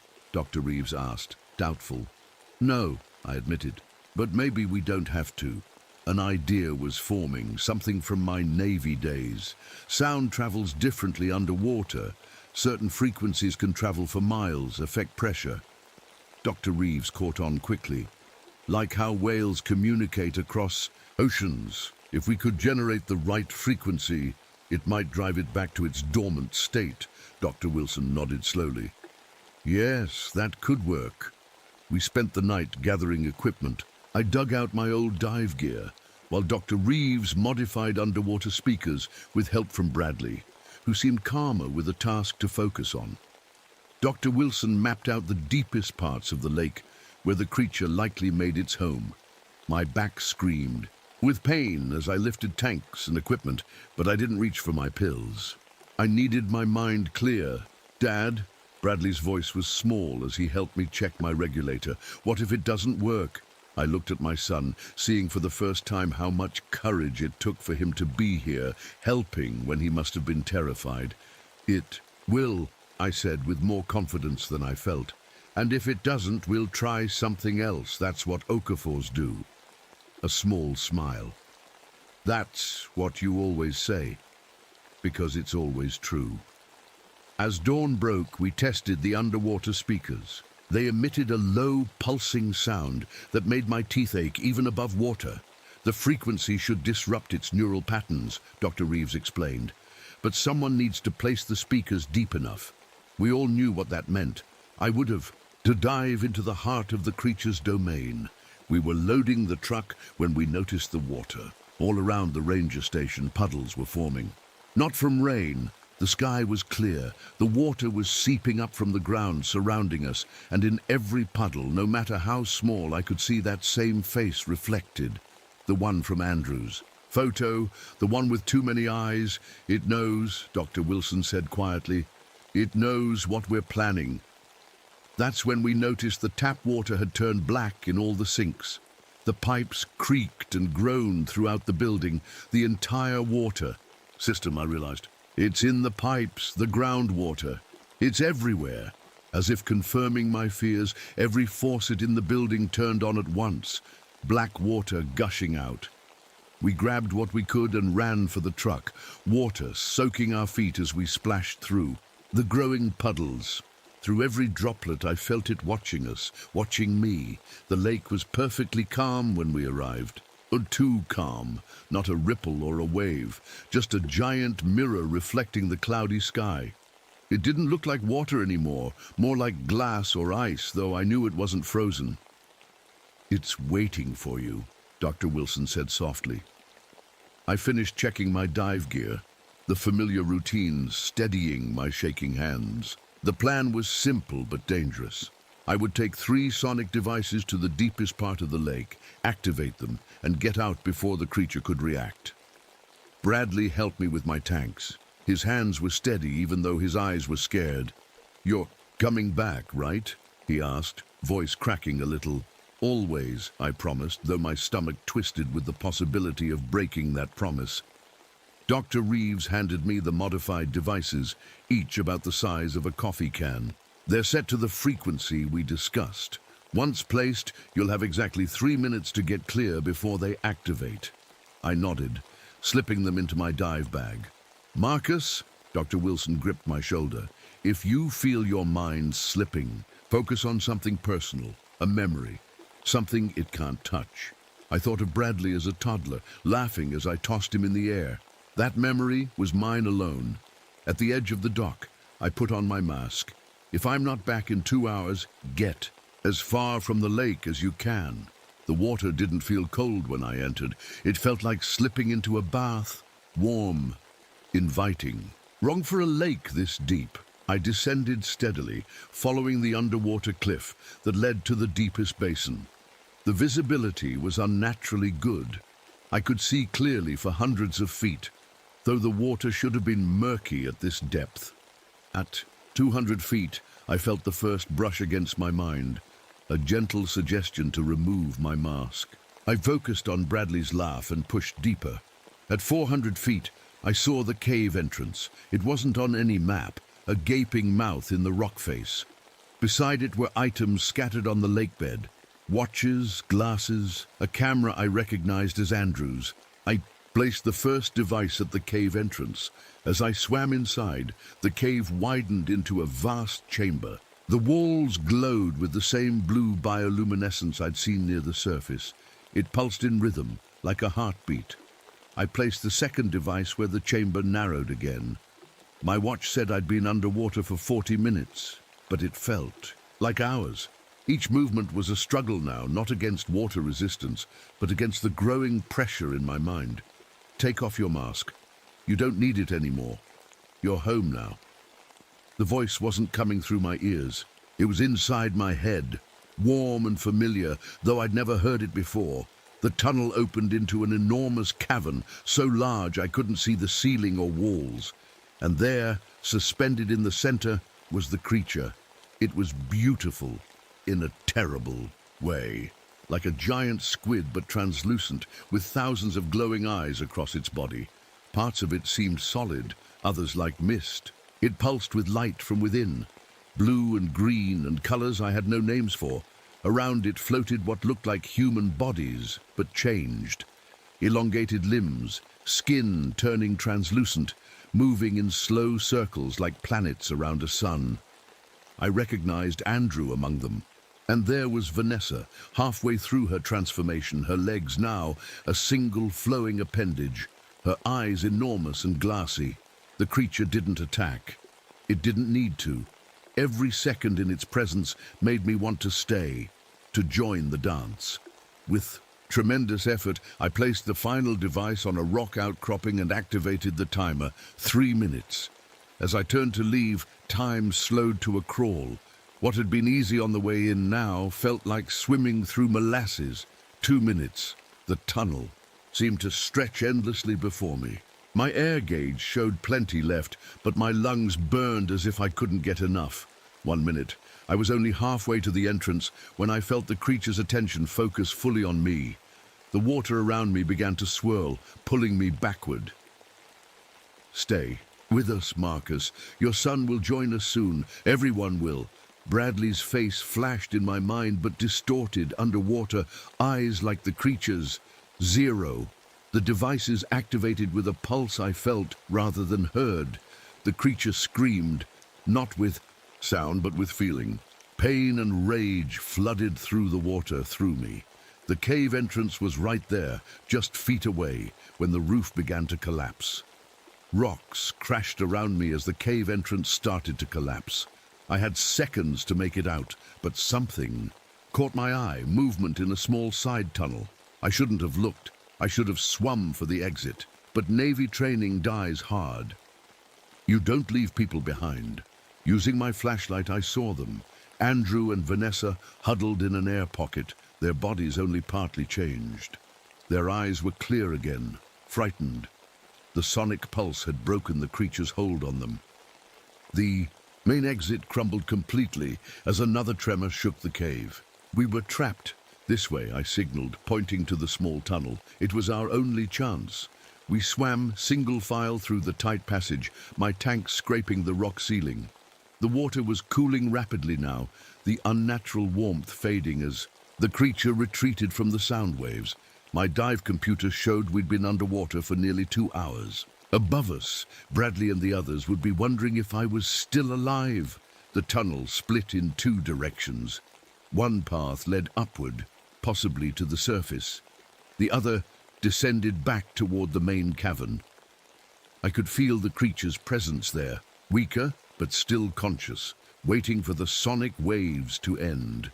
Go that way, I pointed Andrew and Vanessa toward the upward path. I'll be right behind you. It was a lie.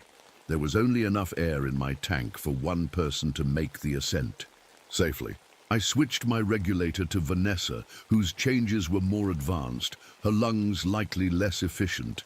Andrew shook his head, understanding my plan. He tried to push the regulator back to me, but I refused. Tell my son I kept my promise, I mouthed, clearly, making sure he understood. I came back, just not all the way. They didn't want to leave me, but another cave-in started, forcing their decision. With a last glance back, they swam upward, disappearing from view. Alone now, holding my breath, I felt the creature reaching for my mind again. Weaker than before, but persistent. You are dying, Marcus. Join us and live forever. My lungs burned for air. Black spots danced in my vision. The temptation to inhale water grew stronger. Above me, through hundreds of feet of rock and water, I somehow felt, rather than heard, a new sound, a different frequency cutting through the water. Higher, sharper, Bradley. He must have adjusted the equipment, found a frequency the creature couldn't tolerate. The presence in my mind screeched and withdrew like a hand from flame. The water around me churned violently, then stilled as the creature retreated to the deepest part of the lake, seeking escape from the sound. My vision was tunneling now, darkness creeping in. This was it, but I wasn't afraid anymore. Then my hand brushed against something solid, a small air pocket trapped against the ceiling of the tunnel. I pressed my face into it and gasped, filling my lungs with precious oxygen. It wouldn't last long, but it gave me time to think. The creature was weakened, hibernating now, but not dead. Never dead. It would wake again in 40 years, hungry and angry, unless someone was here to stop it. Someone who understood it. Someone it couldn't control completely. My hands found a small ledge where I could wedge myself half out of the water. As consciousness faded, I felt changes spreading through my body, fingers webbing slightly, lung capacity expanding. My last clear thought was of Bradley. He was safe. They all were for now. And in 40 years, when the lake warmed again and the creature stirred, I would be waiting.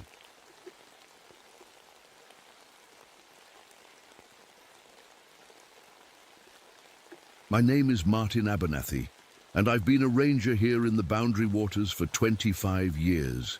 These forests and lakes are in my blood. My grandfather was a ranger, my father too, and now me. I know every island, every hidden cove, and every trail like the back of my hand.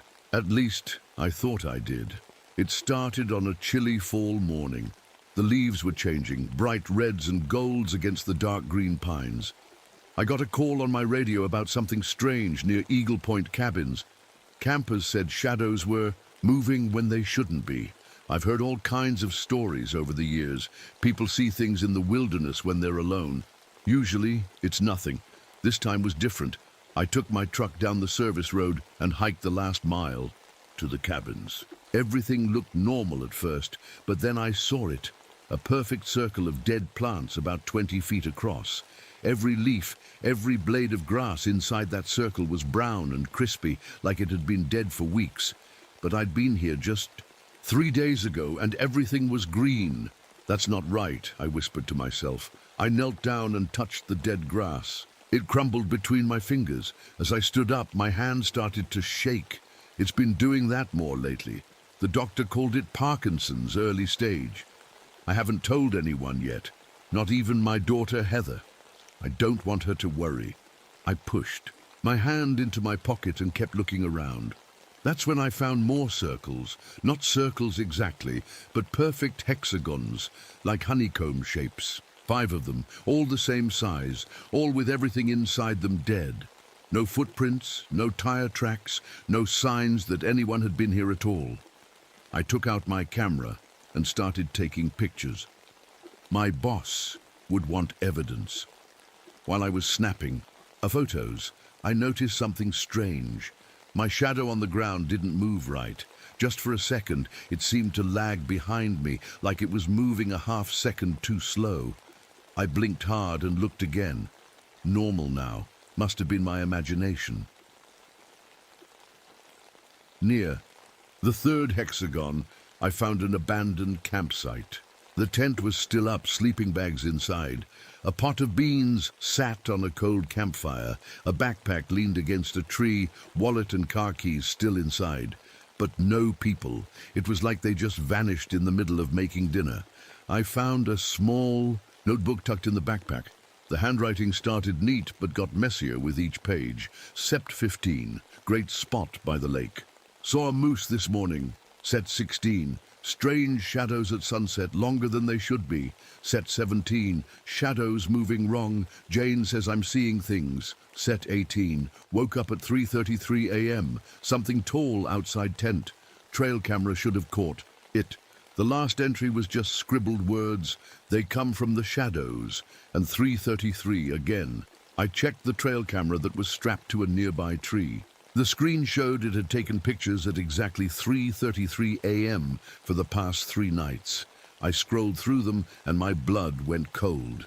In each picture, there was something tall and thin standing at the edge of the campsite, too tall to be human, maybe 8 or 9 feet. The shape had what looked like branches or antlers coming from its head. The pictures were blurry, like the camera couldn't quite focus on it. And the thing had no features. Just a dark silhouette, darker than the night around it. I tucked the camera and journal into my pack. The forest had gone quiet. No birds singing, no squirrels chattering. Even the wind seemed to have stopped. I'd never heard the woods this silent in all my years here. On my way back to the truck, I spotted a deer running full speed through the trees. Then another, then a whole herd, moving fast, eyes wide with fear. Behind them came a fox. Then some rabbits, animals that would normally never travel together. They were all running from something. That night in my cabin, I spread out my star charts. Astronomy has been my hobby since I was a kid. The stars were lining up in a way that happens only every 47 years or so. The last time was 1945, and before that, 1898. I circled the date when the alignment would be complete. 7 days from now. As I was rolling up the chart, my hand seized up again. The tremor was worse than usual. I tried to steady it with my other hand, but then the lights flickered, just for a second. But in that moment, I saw my shadow on the wall. It wasn't shaking at all. And when I turned my head to look at it, I could swear it turned a half-second later. I didn't sleep much that night. Every sound made me sit up and look at the window. And each time, the shadows outside seemed a little darker, a little deeper than they should have been. Something was wrong in my forest, and I had 7 days to figure out what. The next morning, I headed straight to the ranger station. My old metal desk was piled with maps and reports, but I pushed them aside and pulled out the historical records. If something strange was happening, maybe it had happened before. The file cabinet in the back room held records going back almost 100 years. I found what I was looking for in a dusty folder marked 1945, unexplained. Inside were black and white photos showing the same perfect hexagon shapes of dead plants. A report written by Ranger Tom Wilson described unusual shadow behavior and missing hikers who left all belongings behind. The dates matched the same star pattern I'd charted last night. I dug deeper and found similar reports from 1898 and 1851. Always the same pattern, always during the same star alignment, always lasting about 10 days. My hands trembled as I closed the last folder. This time I knew it wasn't just the Parkinsons. It was fear. Something had been coming to these woods every 47 years, and very few people seemed to know about it. I remembered the old trunk in my attic, the one with my grandfather's things. He'd been a ranger during the 1945 incident. Back at my cabin, I pulled down the trunk and wiped away the dust. Inside, I found his old uniform, some fishing lures, and a small leather journal I'd never seen before. The first page had a warning written in my grandfather's neat handwriting. If you are reading this, they have returned. The long ones come when the stars align. They hunger for shadows. Do not let them take yours. I sat on the floor and read the whole journal. Grandfather wrote about tall figures that moved between trees at night. He called them the long ones, and said they could step through shadows like doorways. People who lost their shadows to them became empty, alive, but not really living anymore. As the sun began to set, I looked out my window. The shadows of the pine trees stretched longer than they should have, all pointing toward the hexagon clearings. My phone rang, making me jump. It was Bill Thompson, a wildlife photographer who camped out here every fall. "Martin, you need to see this video I took last night," he said, his voice shaking. "I can't explain it. I drove to meet him at the Pine Lake Trailhead. He looked like he hadn't slept, his eyes wide and jumpy. Watch," he said, holding out his camera. The video showed a campfire at night. Normal at first, then the shadows cast by the fire started to move wrong. They stretched away from the flames instead of toward them. One shadow seemed to stand up, on its own, growing taller until it disappeared into the darkness. I packed up and left right after that, Bill said. Never seen anything like it in 30 years of nature photography. I thanked him and copied the video to my phone. On the drive back, my hands seized up so badly I had to pull over. The tremors were getting worse, but something strange happened. When I drove past one of the hexagon clearings, my hand suddenly went still. No shaking at all. The moment I passed, the tremors returned. That night I took the night patrol. The air was colder than it should have been for September, my breath fogging in front of me. I carried my flashlight and my grandfather's journal, stopping at each hexagon clearing to take readings with my thermometer. Each clearing was exactly 17 degrees colder than the surrounding forest. And standing in the center of each one, my tremors completely stopped. Near the largest clearing, I found something carved into an old oak tree, not fresh carvings, but old ones, worn by decades of weather. They showed tall, thin figures with branching heads. Between them were smaller human shapes and what looked like lines connecting the humans to the tall figures. As I shined my light on the carvings, I heard a twig snap behind me.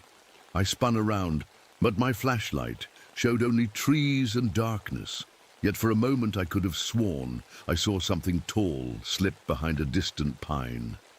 The shadows between the trees seemed deeper than they should be, like patches of pure darkness. When I shined my light directly at them, they looked normal, but at the edge of my vision they seemed to move. I hurried back to my truck, feeling watched the whole way. In my rearview mirror, I kept seeing movement just at the edge of the headlights. Reach. But when I turned to look directly, nothing was there. That night, I laid my grandfather's journal, the historical reports, and my star charts on the kitchen table. The pattern was clear now. Every 47 years, when the stars aligned just right, something came to our woods, something that hunted shadows, and we had just 6 days until the alignment would be complete. I jumped at a sound outside my window, just a branch scraping the glass, but when I went to look, I noticed my shadow on the curtain. I raised my hand. My shadow raised its hand a full second later. I barely slept that night. Every time I closed my eyes, I saw those tall shapes standing between trees. I kept getting up to check my shadow on the wall, making sure it moved when I moved. The phone rang at 5:30 a.m., jolting me awake. It was the emergency line. Ranger Abernathy. A woman's voice was shaking, almost whispering. Something's wrong at our campsite. The shadows, they're reaching for us. Where are you? I grabbed my keys, already heading for the door. Blue Heron Point, site number 8. Please hurry. Her voice cut off with a scream. I drove faster than I should have, gravel spraying behind my truck. The sun was just coming up, making long shadows across the road. I tried not to look at them too closely.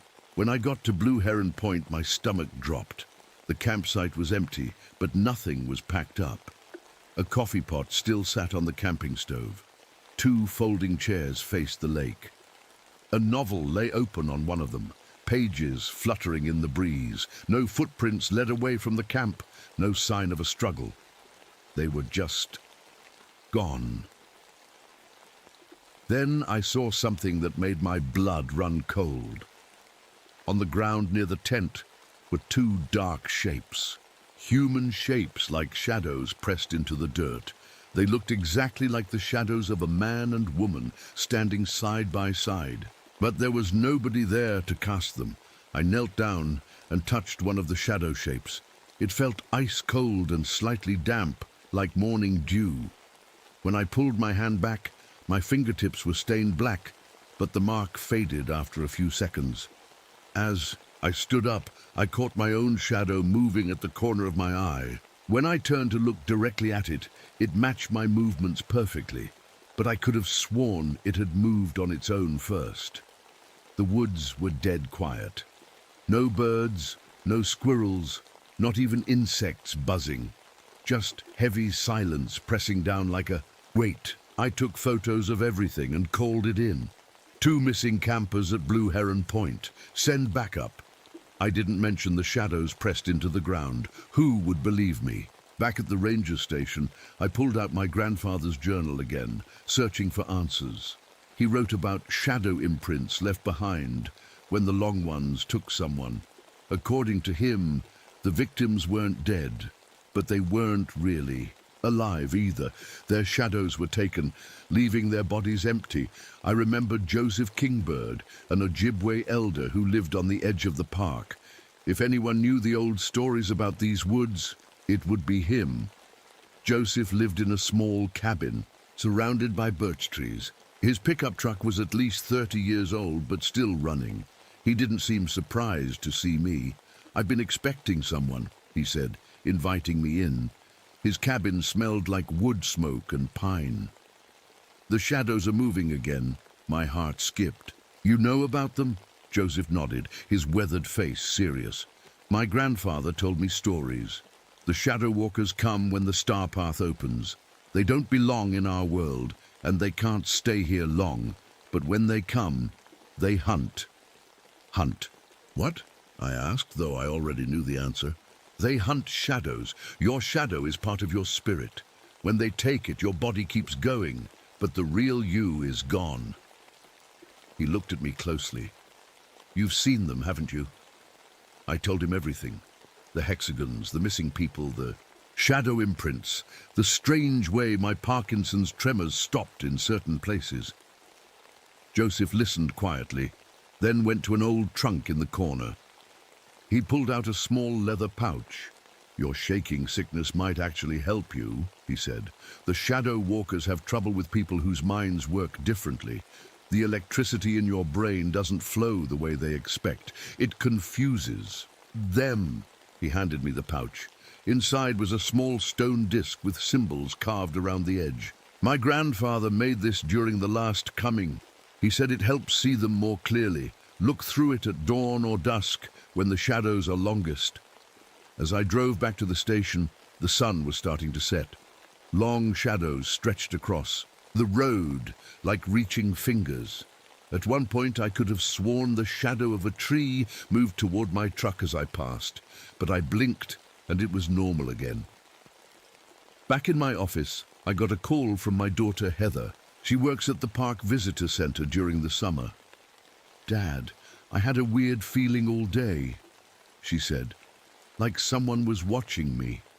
And on my walk home, it felt like the shadows were deeper than they should be." My chest tightened. "Listen carefully. Heather, I want you to come stay at my cabin for a few days. Don't walk through the woods alone, especially not at dawn or dusk. I'll explain everything when you get here." After we hung up, I stood by the window watching the sun sink below the trees. As the shadows lengthened across the parking lot, I held up Joseph's stone disc and looked through it. At first I saw nothing unusual. Then between 2 distant pines, something moved, tall and thin, with a head that branched like antlers. It stood perfectly still, but somehow I knew it was looking right at me. I blinked, and it was gone. But a message on my desk caught my eye. 3 more reports of abandoned campsites had come in while I was gone. All personal belongings left behind, all near perfect hexagon clearings, and all with shadow imprints pressed into the ground. We had 5 days until the star alignment was complete. 5 days before whatever was happening would reach its peak. I looked down at my hands. For once, they weren't shaking at all. The next morning dawned foggy and cold. I picked up Heather from her small apartment near the visitor center. She threw her backpack in my truck and climbed in, her face serious. "Dad, what's going on? You look like you haven't slept in days." I wasn't sure how much to tell her. Heather has always been practical like her mother was. She believes in what she can see and touch. "There's something strange happening in park," I said finally. "People are going missing. I think it might be dangerous for you to be alone right now." She studied my face. "This is about those weird dead patches in the forest, isn't it? The perfectly shaped ones. Campers have been talking about them. Before I could answer, my radio crackled. Ranger Abernathy, come in. It was Mike Reynolds, one of our maintenance workers. Go ahead, Mike. I'm at the boat launch by Pine Lake. Something, I don't know how to explain it. You need to see this. On my way, I said. I looked at Heather. Want to come along? She nodded. Whatever's happening, I want to know. The fog hung between the trees as we drove, making everything look ghostly. Shapes appeared and disappeared in the white mist. Once, I slammed on the brakes because I thought I saw something tall standing in the road. But it was just a dead tree. Mike was waiting at the boat launch, pacing back and forth. When he saw us, his face flooded with relief. Thank God you're here. I was checking the dock when I saw... I don't even know what I saw. Take it slow, I said. Tell me exactly what happened. Mike pointed to the lake. I was fixing a loose board on the dock. Then I heard something moving in the trees over there. When I looked up, I saw this tall person. But not a person. Too tall, too thin. And its head was all wrong. My mouth went dry. Did it do anything? Mike's hands were shaking. It just stood there watching. Then it sort of reached out, not with its arms, but with its shadow. The shadow stretched across the ground like it was made of rubber, all the way to where I was standing. When it touched my shadow, I felt cold all over. He rolled up his sleeve. On his arm was a black mark, like a handprint made of soot. It touched me through my shadow. Then it started pulling, like it was trying to peel my shadow off the ground. I ran. When I looked back, it was gone. He swallowed hard. The thing is, Marty, I don't cast a shadow anymore. Look. He stepped into a patch of sunlight breaking through the fog. He was right. While my shadow and Heather's stretched out normally, Mike cast nothing at all. How do you feel? I asked quietly. Cold. Like I'm hollow inside. And sounds seem far away. Like I'm hearing everything through water. I remembered what Joseph had said about people whose shadows were taken. Their bodies kept going, but the real person was gone. Mike didn't look gone. He was talking, moving, thinking, but something was definitely wrong. We need to get you somewhere safe, I said. Come back to the station with us. As we walked to the truck, I noticed Heather staring into the trees. What is it? I asked. I feel like something's watching us, she whispered. And it's hungry. Back. At the ranger station, I set up my camera to record Mike. I needed proof of what was happening. While the camera rolled, I asked him questions, trying to document everything. Halfway through, my hand started shaking badly. A Parkinson's tremor worse than usual. But then something strange happened. The tremor suddenly stopped. At the exact same moment, Heather gasped. Dad, she whispered, pointing to the window. Look! Through the glass, I saw a shadow moving across the parking lot, not attached to anything, just a dark shape sliding over the ground.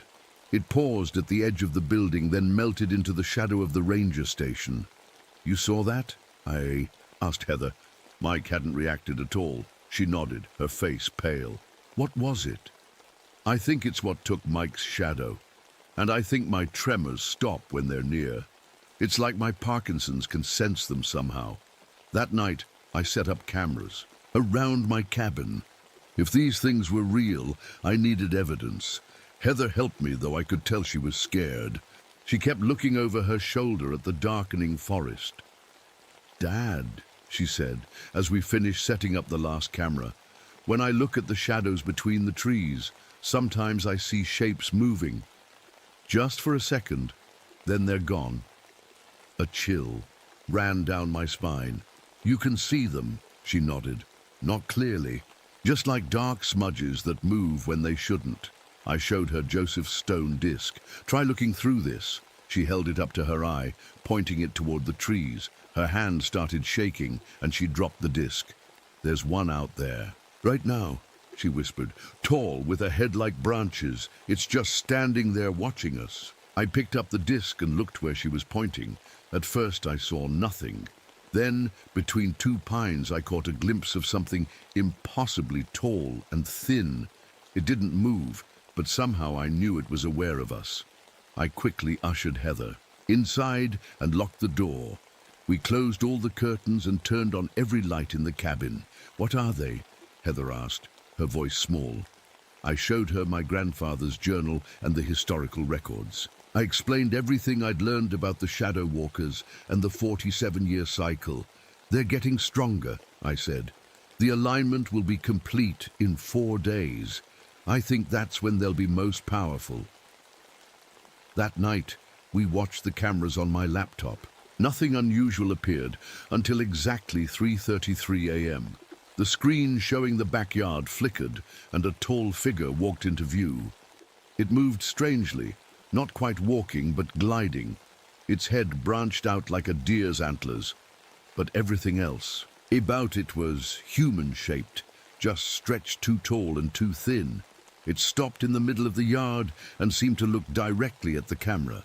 Then it reached out one long arm. Its shadow stretched across the ground, much longer than it should have been, reaching toward the cabin wall. Where its shadow touched the cabin, frost formed on the wood. The camera suddenly went dead. When I checked the others, they were all offline too. Heather and I sat in silence, staring at the blank screen. "Dad," she finally whispered, "I think they know we're watching them, and I think they don't like it." Outside, the wind picked up, making the cabin creak. In the spaces between the sounds, I thought I heard something else, a soft whispering, like voices just below the threshold of hearing. My hands weren't shaking anymore, and that scared me more than anything. The next morning, we found frost patterns on the outside walls of the cabin, perfect hexagons, just like the clearings in the forest. My cameras were all fried, like something had drained their batteries. "Completely. We need to understand what we're dealing with," I told Heather over breakfast. "If we can figure out how these shadow walkers work, maybe we can protect ourselves." Heather nodded, pushing her eggs around her plate. She hadn't eaten much. "What do we know for sure about them?" I pulled out a notebook and started making a list. "They appear during a specific star alignment that happens every 47 years. They can move through shadows like doorways. They harvest human shadows, leaving the person empty inside. They seem to hate or fear certain things. The question is," I said, "what do they hate or fear? What keeps them away?" Heather thought for a moment. "Remember when we were setting up the cameras? They stayed back in the trees, away from the cabin lights." "Light," I said, writing it down. "That makes sense. They're shadow creatures. Light would hurt them." We spent the morning gathering every light source we could find. Flashlights, lanterns, work lights from the ranger station. By noon, we had a small arsenal of lighting equipment. "Let's test it," I said, "somewhere away from people in case we're wrong." We drove to a remote area where one of the hexagon clearings had formed. The place felt wrong. Too quiet, too cold, despite the afternoon sun. My tremors had stopped again, which meant they were nearby, watching. I set up a ring of lights around the clearing, powering them with a portable generator. As the sun began to lower in the sky, the shadows between the trees grew deeper. "There," Heather whispered, pointing to a space between two pines. I looked through Joseph's stone disc. She was right. A tall, thin shape stood perfectly still, watching us. "Ready?" I asked. Heather nodded. I flipped the switch, and all the lights blazed on at once, flooding the clearing with brightness.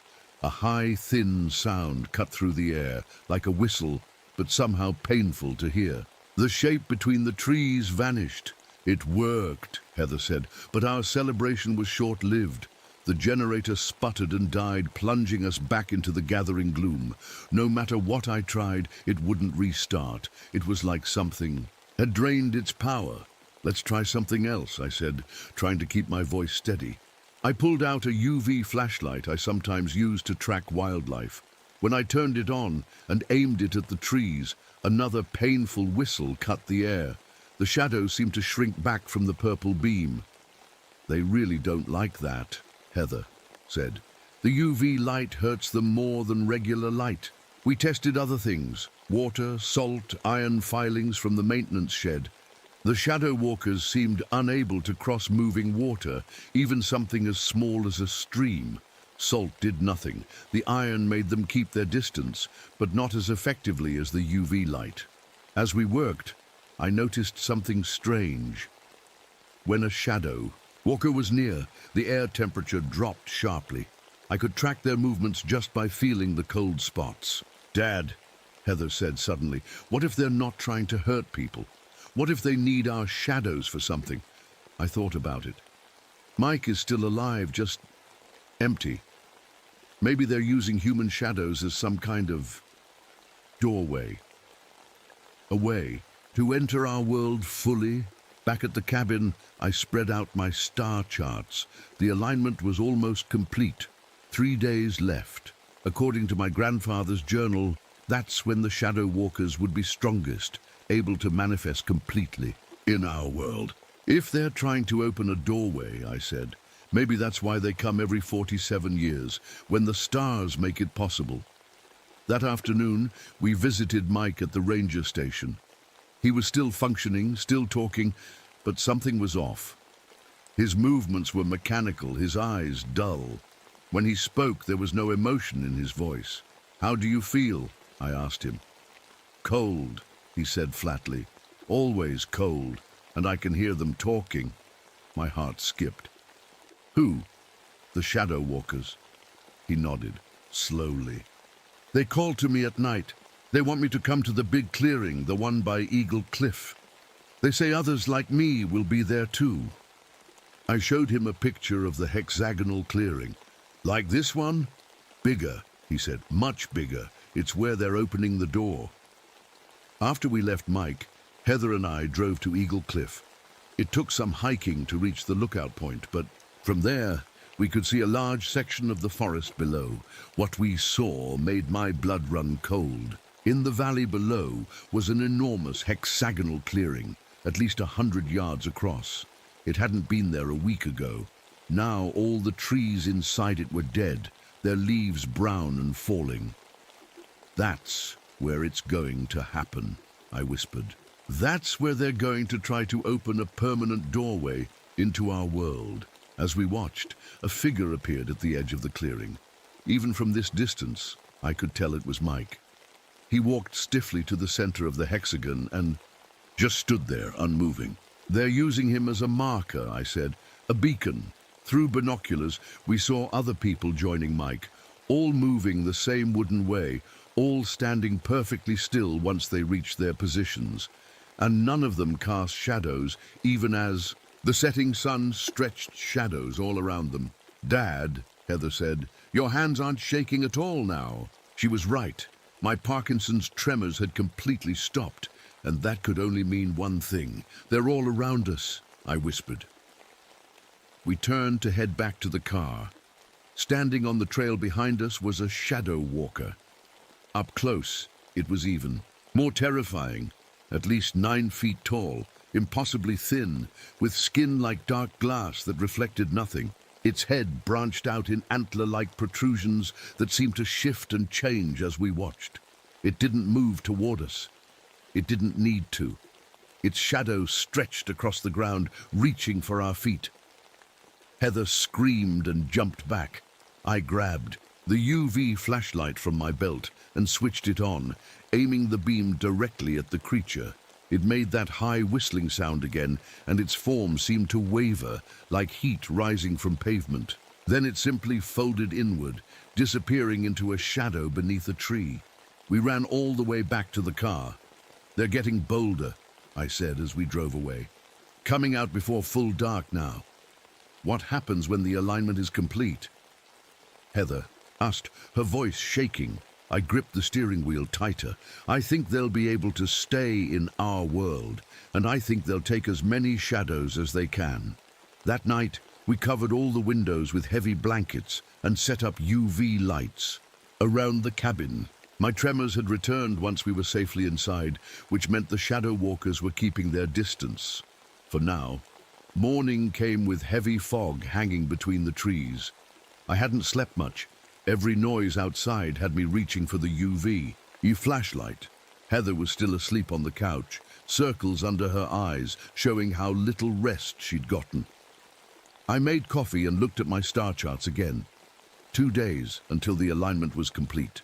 2 days to figure out how to stop what was coming. As I sipped my coffee, I remembered something from my grandfather's journal. A mention of special equipment he'd built during the last coming of the Shadow Walkers. But he never said where he kept it. Heather, I said as she yawned and sat up, I need to check something in the attic. The attic ladder creaked as we climbed up. Dust and cobwebs covered boxes of old Christmas decorations and camping gear. In the far corner sat an old steamer trunk I'd never opened. It had been locked for as long as I could remember, and I'd never found the key. "What are we looking for?" Heather asked, brushing a spiderweb from her hair. "My grandfather built something to fight these things. It might be up here somewhere." I moved some boxes and spotted a faded symbol painted on the wall. A hexagon with lines through it, just like the clearings in the forest. I pressed my hand against it, and the wooden panel moved, revealing a small space behind it. Inside was a metal box and a key. "Dad," Heather whispered, "do you think that's the key to the trunk?" It was. The trunk opened with a rusty squeal. Inside were strange devices I'd never seen before. Metal rods with crystals attached to them, lamps with special colored lenses, and a leather-bound book titled "A Defense Against the Long Ones." "Grandfather, you brilliant old man," I whispered. We carried everything downstairs. The book contained detailed notes on the Shadow Walkers.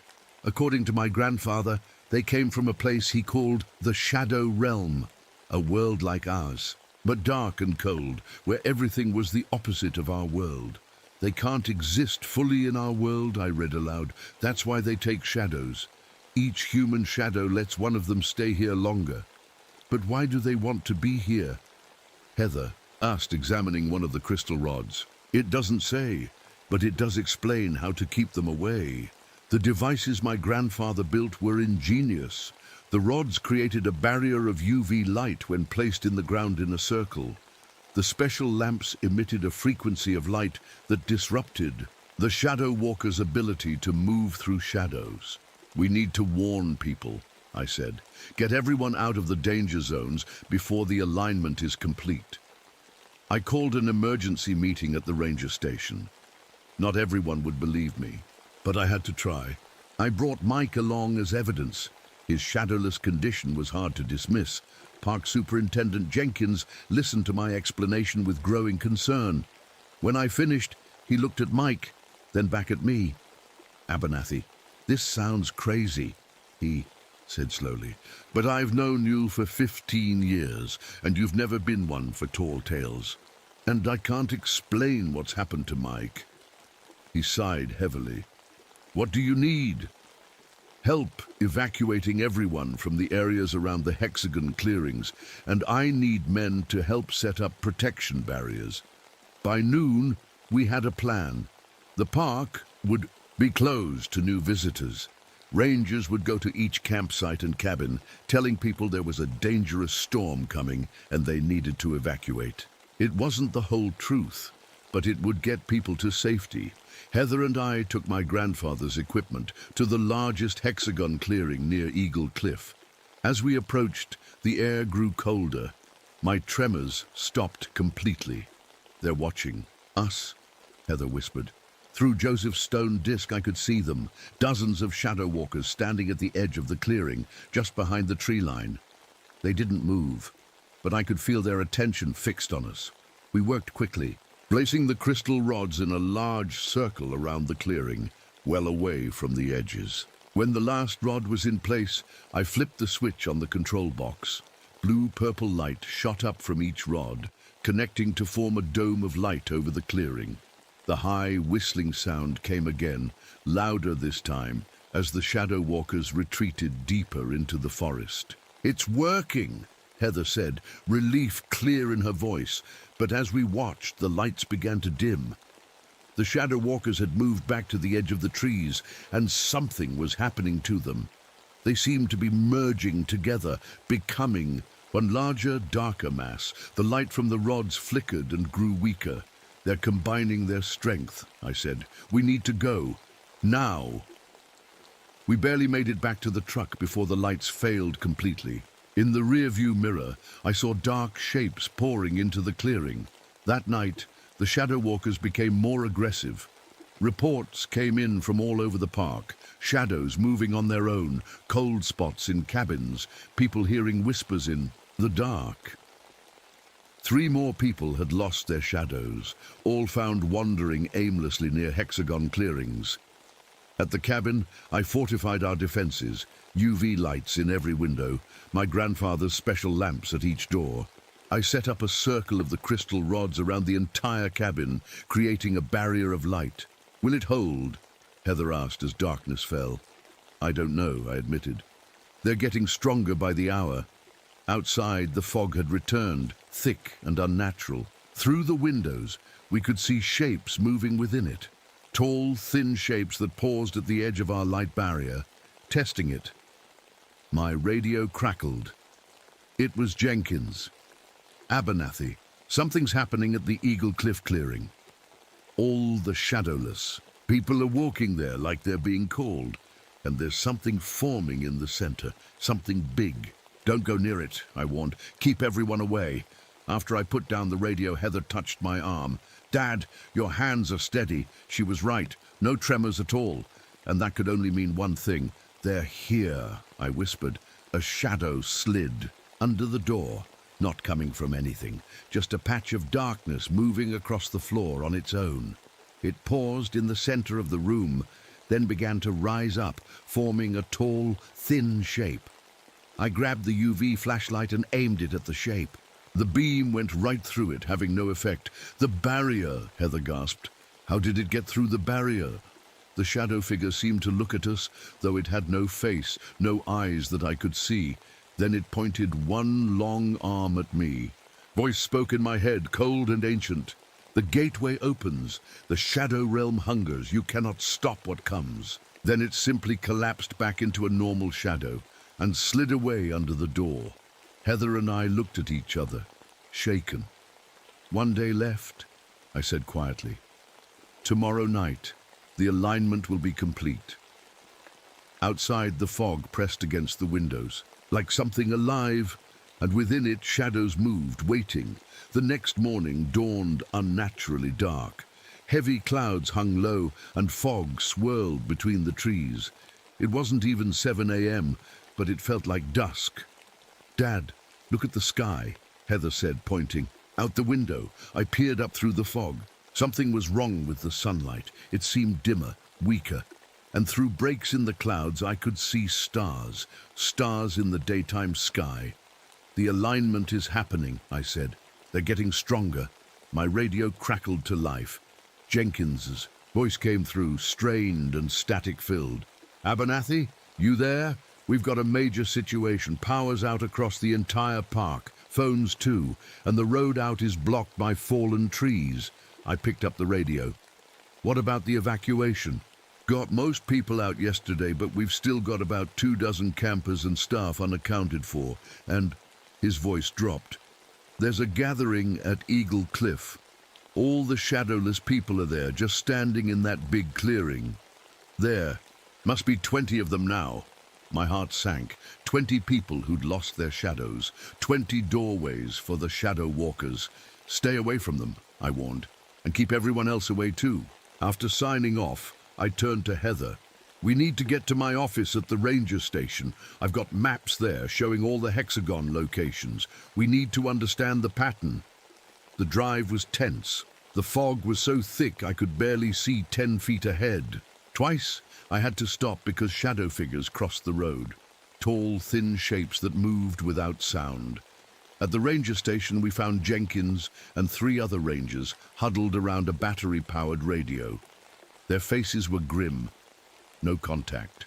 With the outside world, Jenkins said. We're on our own. In my office, I spread out topographical maps of the park. Heather helped me mark every hexagon clearing we knew about. Look, she said suddenly. They form a pattern. She was right. The smaller hexagons formed a circle around the large one at Eagle Cliff, and when I connected them with lines, they formed a perfect six-pointed star. It's a focusing pattern, I said, remembering something from my grandfather's book.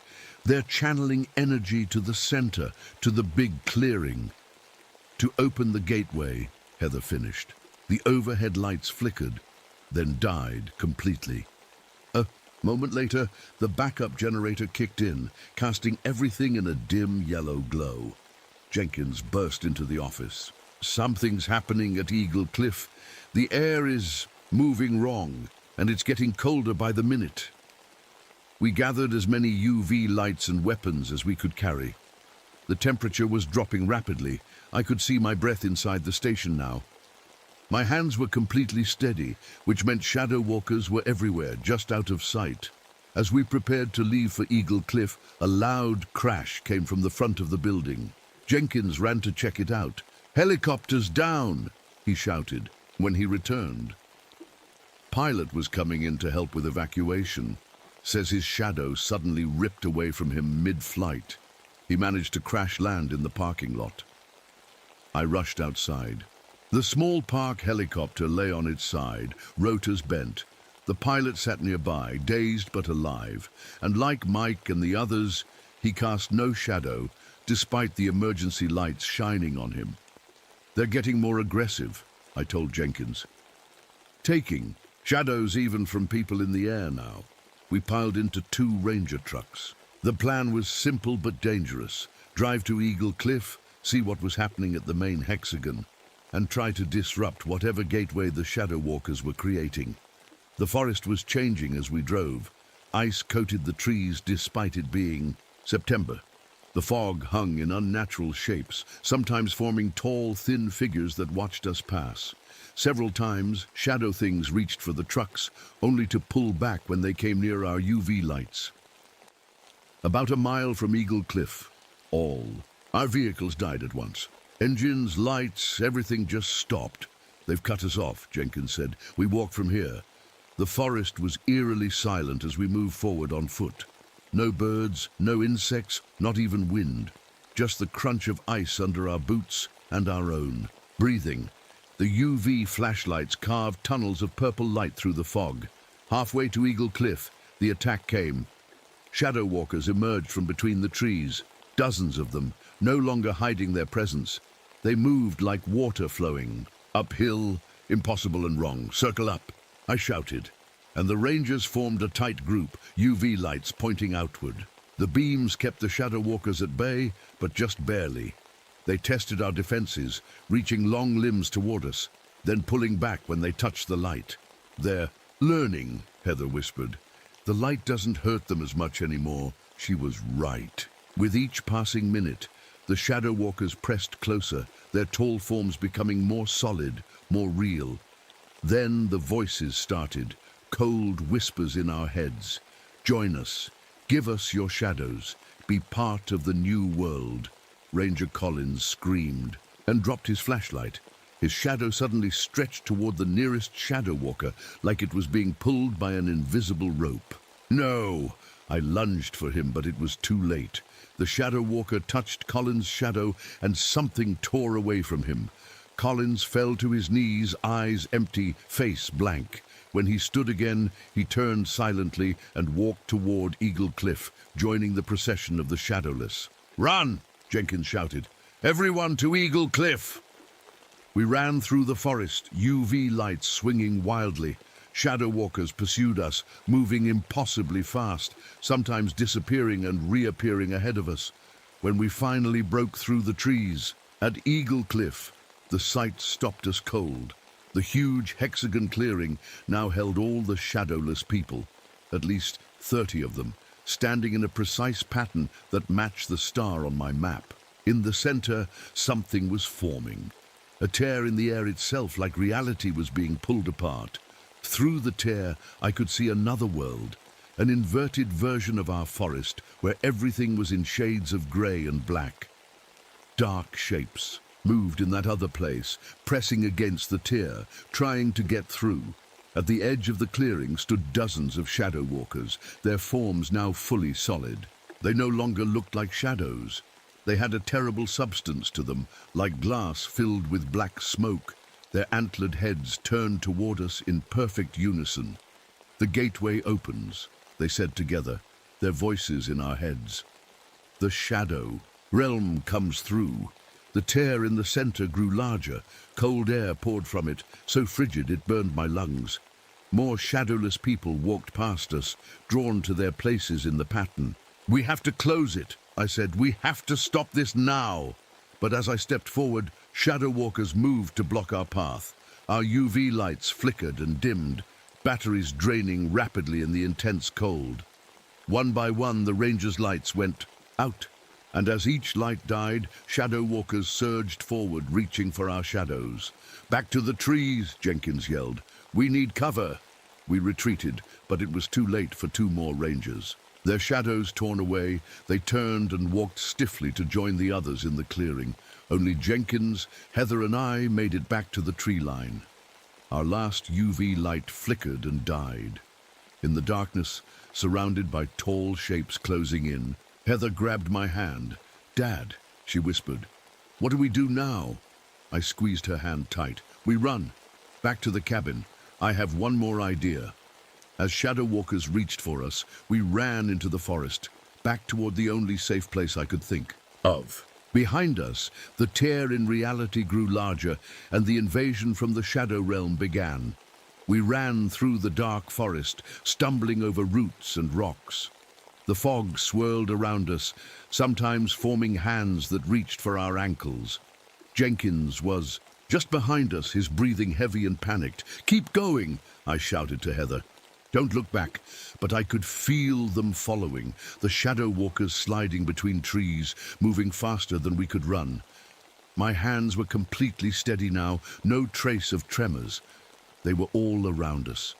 A shadow shot across our path. Jenkins cried out.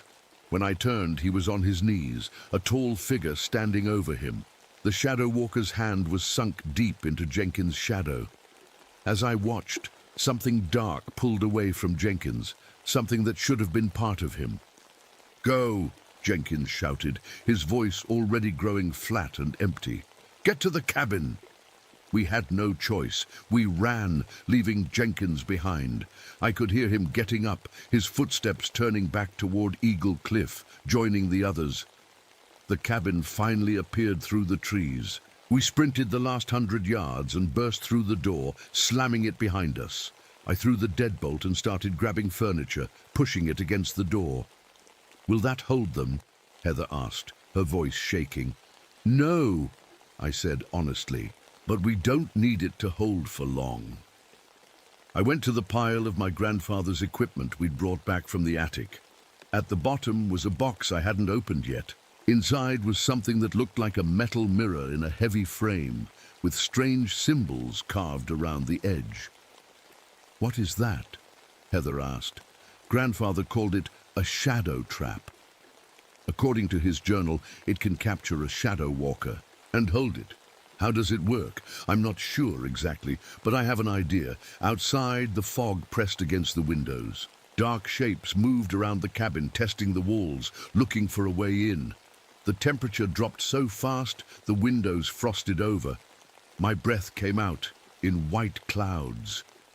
"They're trying to get in," Heather whispered. I set up the mirror on the kitchen table, facing the door.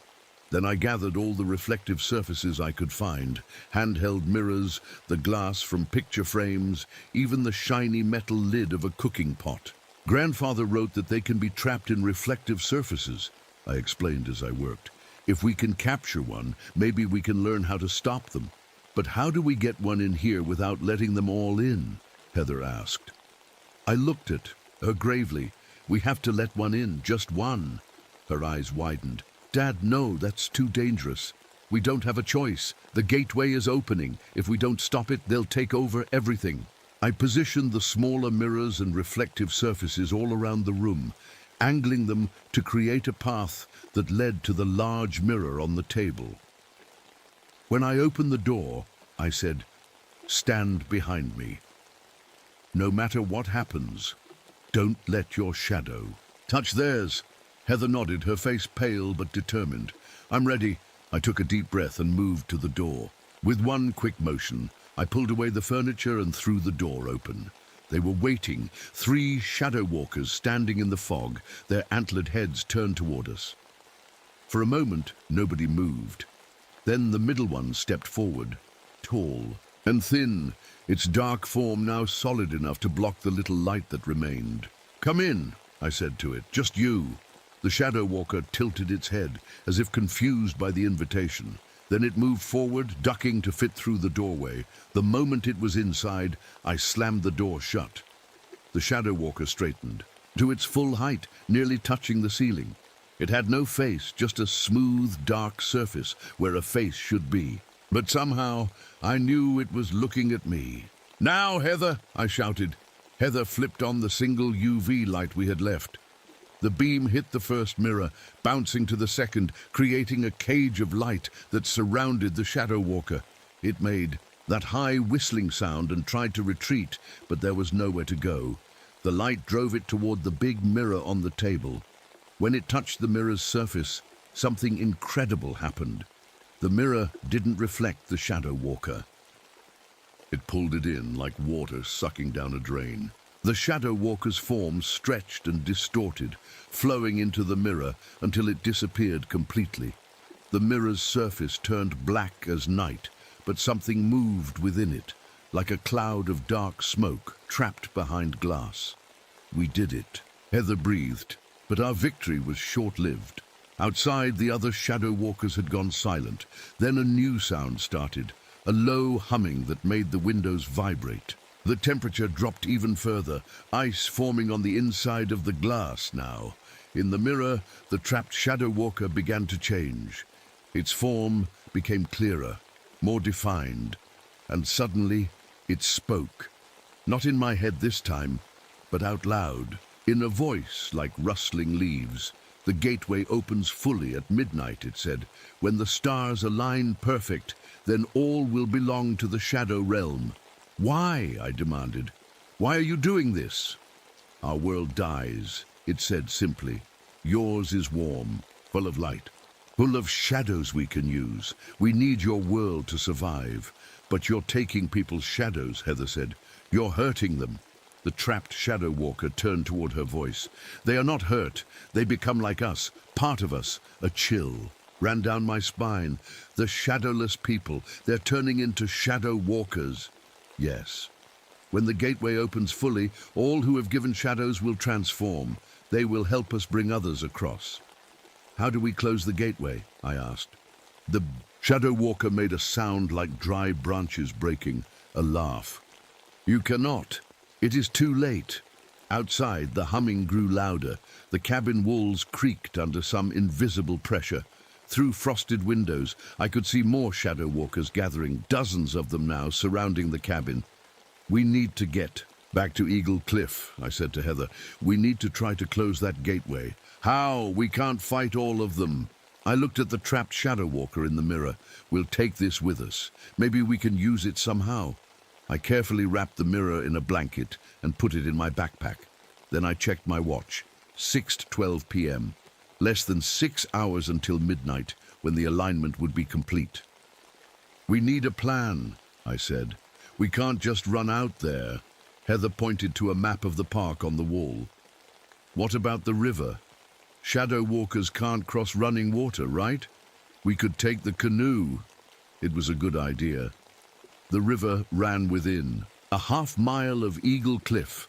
We could follow it most of the way. Protected by the running water, we gathered what supplies we could. My grandfather's remaining equipment, extra batteries, warm clothes. The temperature was still dropping rapidly. Outside, it had to be well below freezing now, unnatural for September. As we prepared to leave through the back door, away from the gathered shadow walkers, I heard a soft tapping on the bedroom window.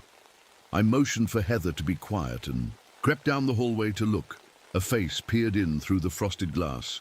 Joseph Kingbird, the Ojibwe elder. I quickly opened the window and helped him inside. They're everywhere, he said, his breath fogging in the cold air. I came to help. How did you get past them? Heather asked. Joseph held up a small pouch. Old medicine. Confuses them, makes them see wrong. I told him our plan to reach Eagle Cliff by river and try to close the gateway somehow. Joseph nodded, gravely. The gateway must be closed from both sides. Someone must go through to the Shadow Realm and close it from there. My heart sank. Go through, into their world. It is the only way. The gateway is like a door. It must be closed from both sides to seal properly. I looked at Heather, then back at Joseph. I'll go. Dad, no. Heather grabbed my arm. You can't. I have to, I said gently. My Parkinson's makes me resistant to them. They have trouble grabbing my shadow. It has to be me. Joseph nodded. This is true. Your shaking sickness protects you, but still, it is dangerous. You may not be able to return. If it saves everyone else, it's worth the risk, I said. We left through the back door while Joseph worked his medicine at the front, creating a distraction. The Shadow Walkers sensed something wrong at the front of the cabin and moved toward it, leaving our path to the river clear. We ran through the freezing forest, frost crunching under our feet. The northern lights had appeared in the sky, green and purple curtains of light dancing above the trees. But these weren't natural. They moved wrong, pulsing in time with the humming that filled the air. The river was half frozen when we reached it, ice forming at the edges.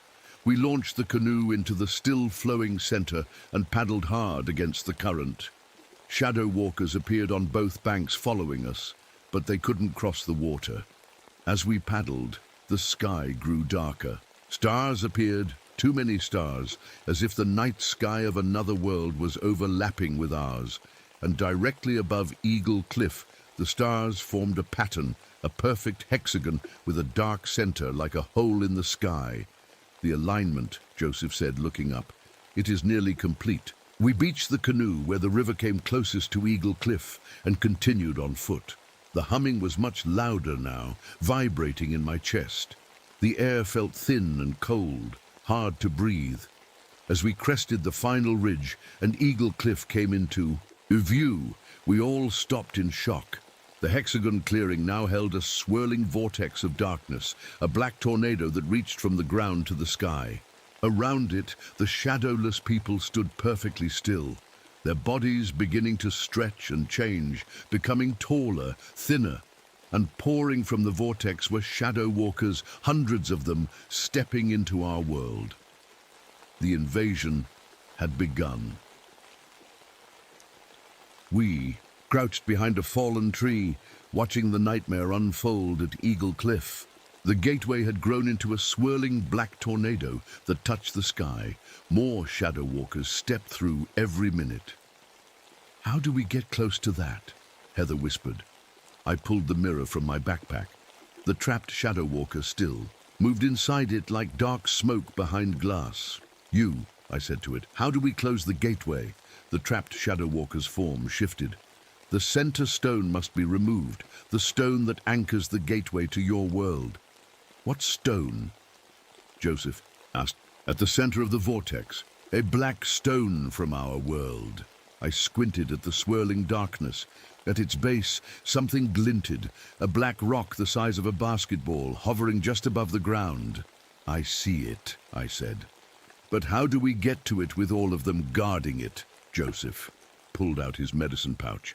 I can create a diversion. My medicine will confuse them, make them look away. And I've still got this, Heather added, holding up the last UV light. It's not as strong as before, but it might help clear a path.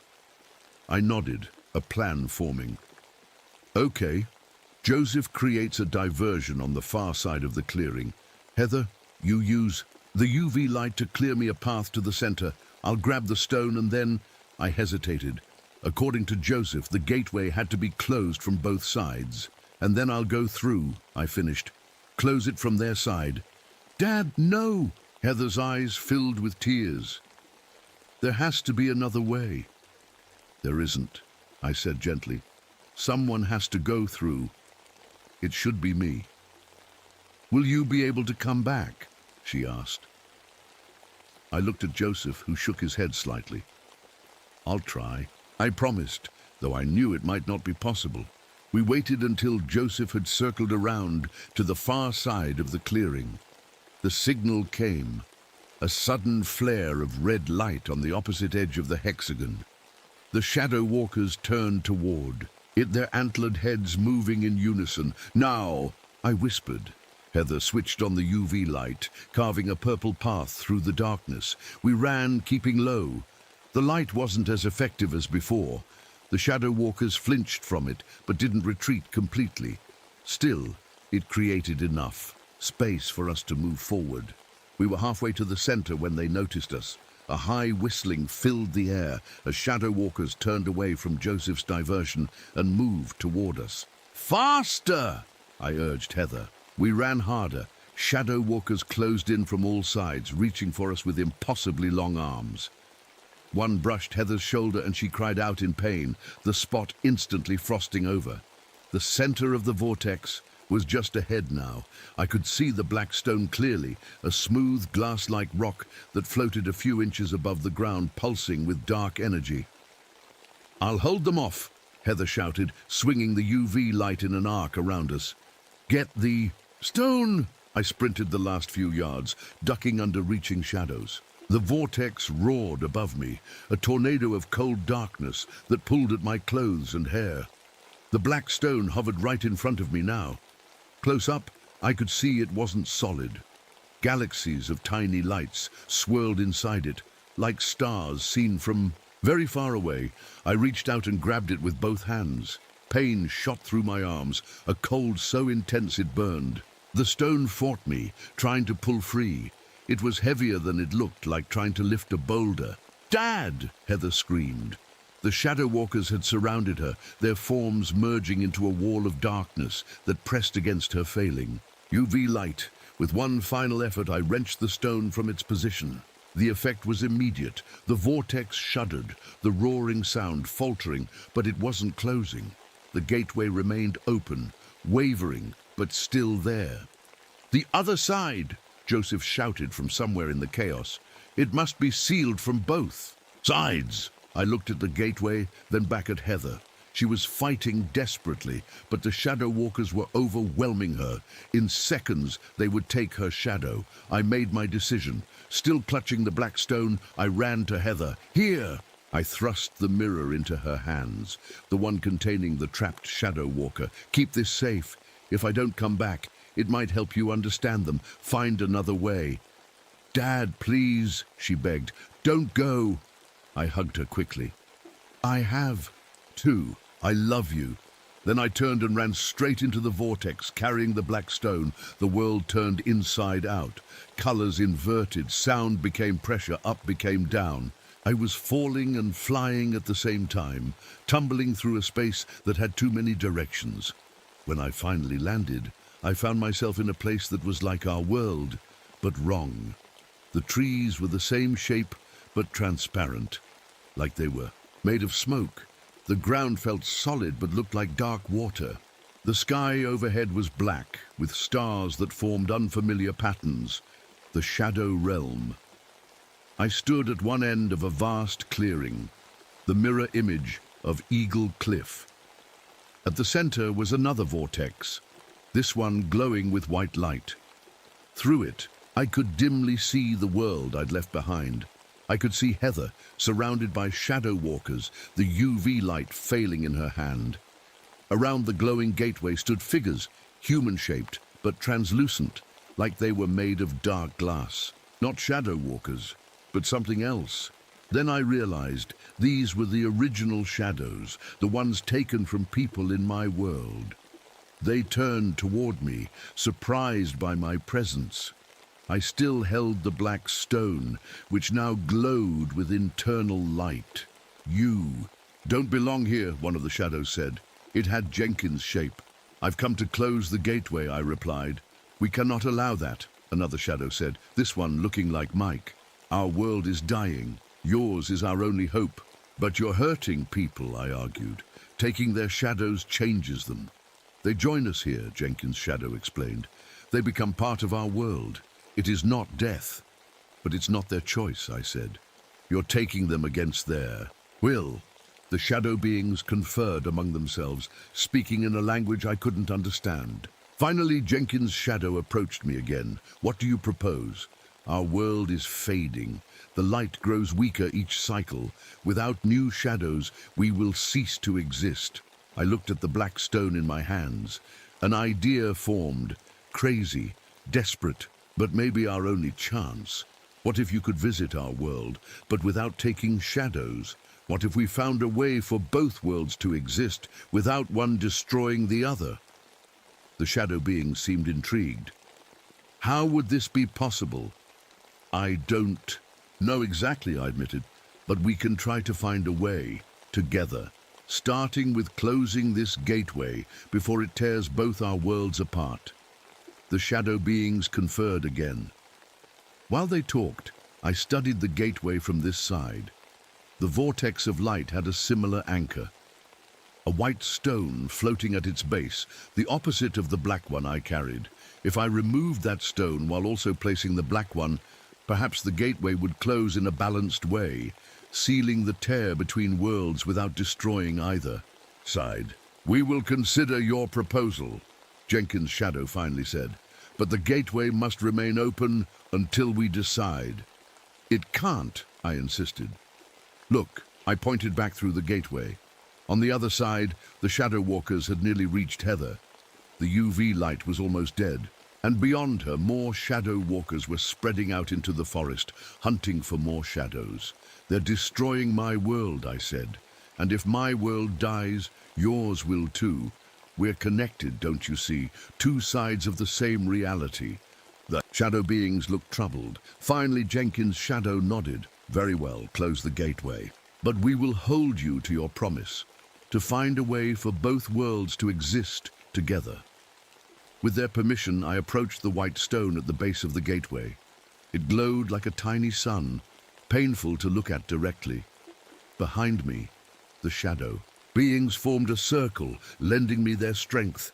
With their help, I was able to grasp the white stone and pull it free. The gateway shuddered violently. I quickly placed the black stone where the white one had been. The two stones didn't belong in each other's worlds. They needed to be returned to restore balance. The vortex began to shrink, the light dimming. Through the narrowing opening, I could see Heather, still fighting. The shadow walkers were being pulled back toward the gateway, sucked in as it collapsed. Heather, I shouted through the closing tear. I love you. I don't know if she heard me. The last thing I saw was her face, looking toward the gateway, the mirror clutched tightly in her hands. Then the gateway snapped shut, and I was alone in the shadow realm. The shadow realm was silent after the gateway closed. The glowing vortex had vanished, leaving only a dark circle on the ground where it had been. I stood alone, surrounded by the shadow beings who watched me with their featureless faces. What now? I asked, my voice sounding strange in this place, like I was talking underwater. Jenkins' shadow stepped forward. Now you help us, as promised. The shadow realm was beautiful in its own strange way.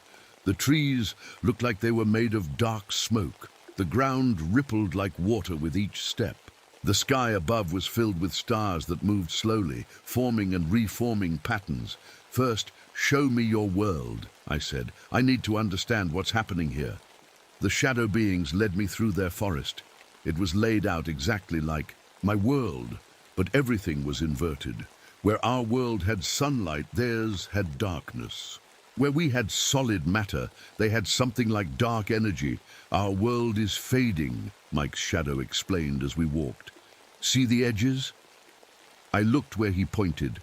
In the distance, the shadow realm seemed to be dissolving, the edges blurring, into nothing. Why? I asked. Balance, Jenkins' shadow said simply.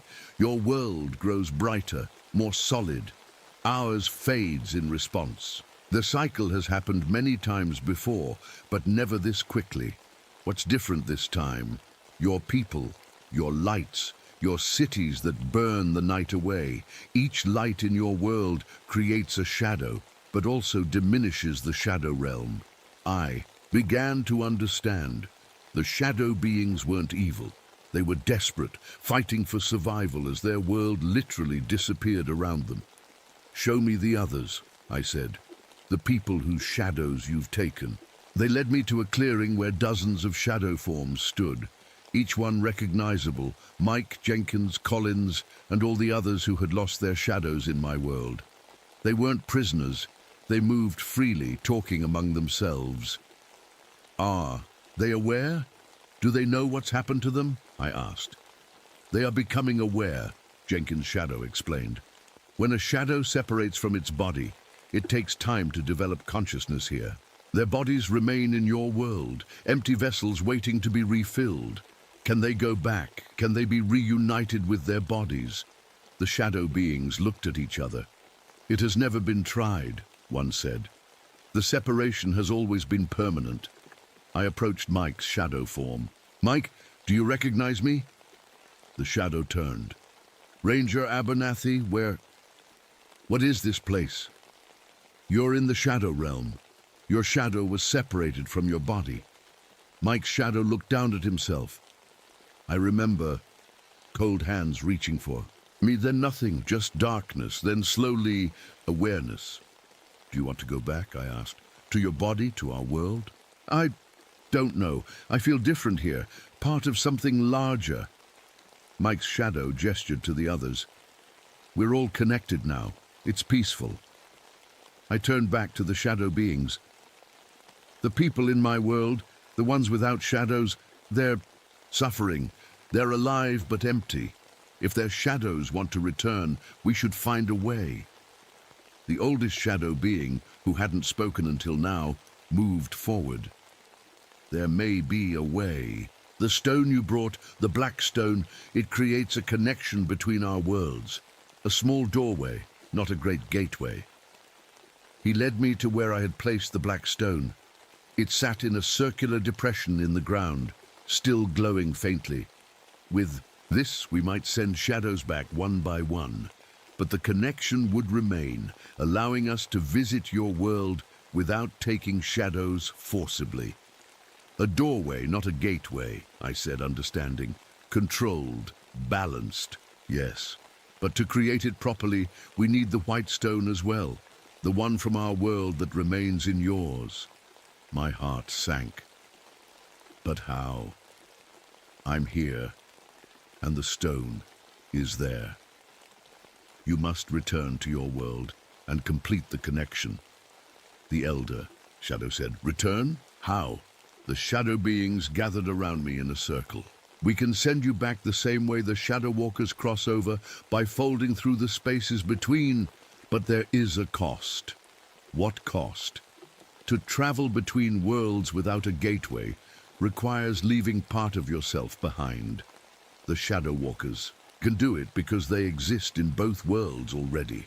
For you to cross over, you must leave your shadow here."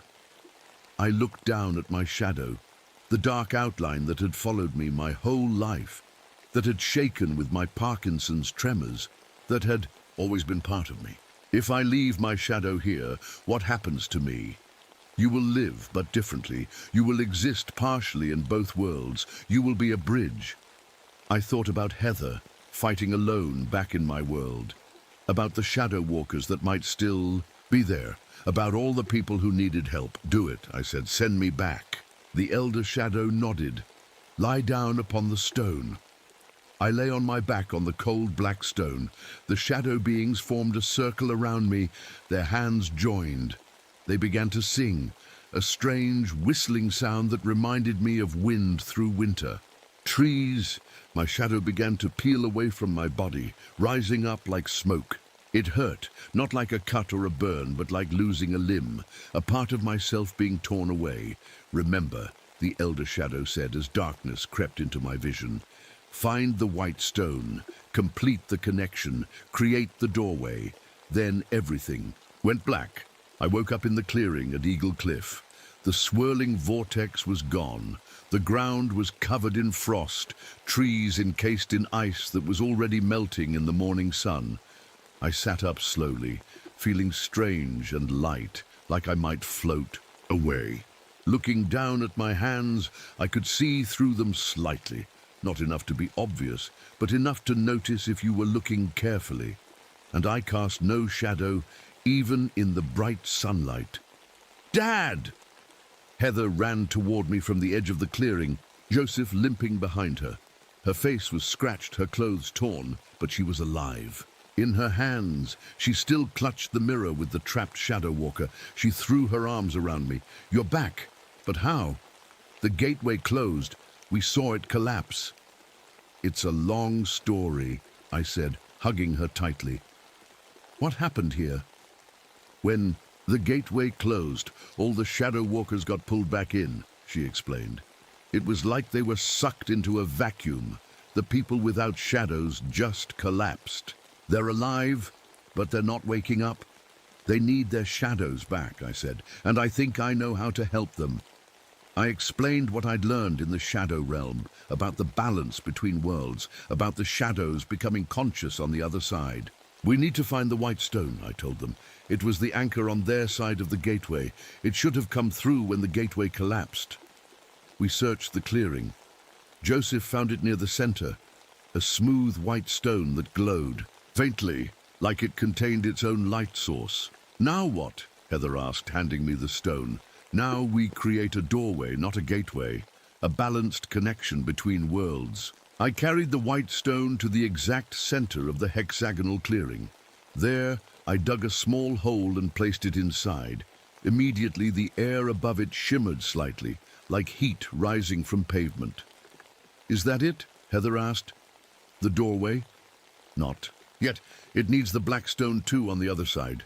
The elder shadow promised they would place it at the same spot in their world. As I stood up, a strange sensation came over me. The world seemed to shift, colors inverting briefly. For a moment I could see both worlds at once, our sunny clearing and the dark mirror version in the shadow realm. I saw the shadow beings placing the black stone in their world, right where we had placed the white one in ours. The air shimmered more intensely. A small, vertical line of darkness appeared above the white stone, like a tear in reality. It grew slowly, widening into an oval about the size of a door. Inside the oval was the shadow realm, the dark mirror of our world. And standing on the other side were the shadow beings, looking through at us. "It worked," I whispered. Jenkins' shadow stepped forward on their side, stopping at the edge of the doorway. "The connection is established, small, controlled." "Can the shadows return to their bodies now?" I asked. "If they wish to. Some may choose to stay. Over the next few days, we work to reunite shadows with their bodies. Some shadows, like Mike's, decided to return. His body woke up immediately when his shadow stepped through the doorway and rejoined him. Others chose to remain in the shadow realm, finding a peace there they hadn't known in our world. Their bodies we cared for as best we could, hoping the shadows might change their minds someday. The doorway remained, a stable connection between worlds. Small enough to control, balanced enough to maintain harmony. Shadow beings could visit our world briefly, and humans could glimpse theirs, but neither side could overwhelm the other. My condition remained unchanged. I cast no shadow, and sometimes I could see both worlds at once. My Parkinson's tremors never returned. That part of me had stayed with my shadow in the other world. Heather helped me adjust to my new existence. "You're the bridge," she would say. "Half here, half there." The park slowly returned to normal as fall turned to winter. We explained the missing people and the strange events as the effects of a sudden, localized cold front. Most people accepted this explanation, their minds unable or unwilling to consider the truth. Joseph became the caretaker of the doorway, teaching others the old knowledge about the shadow realm. Together, we established rules and boundaries for crossing between worlds, ensuring balance would be maintained. The mirror with the trapped shadow walker remained in my possession. We never released it, keeping it as a reminder of what could happen when balance was broken. Sometimes at night, I would sit by the doorway and look through to the shadow realm. I could see my own shadow there, living its own life now, part of that world as I was part of this one. In those quiet moments, with stars overhead and two worlds before me, I finally understood what my grandfather had discovered all those years ago. Our worlds were never meant to be separate. They were two halves of the same reality, each needing the other to exist. Balance was all that mattered. Light and shadow, day and night, life and whatever waited on the other side, and I would stand guard at the boundary between them for as long as I could, a man without a shadow, watching over the long shadows that connected our worlds.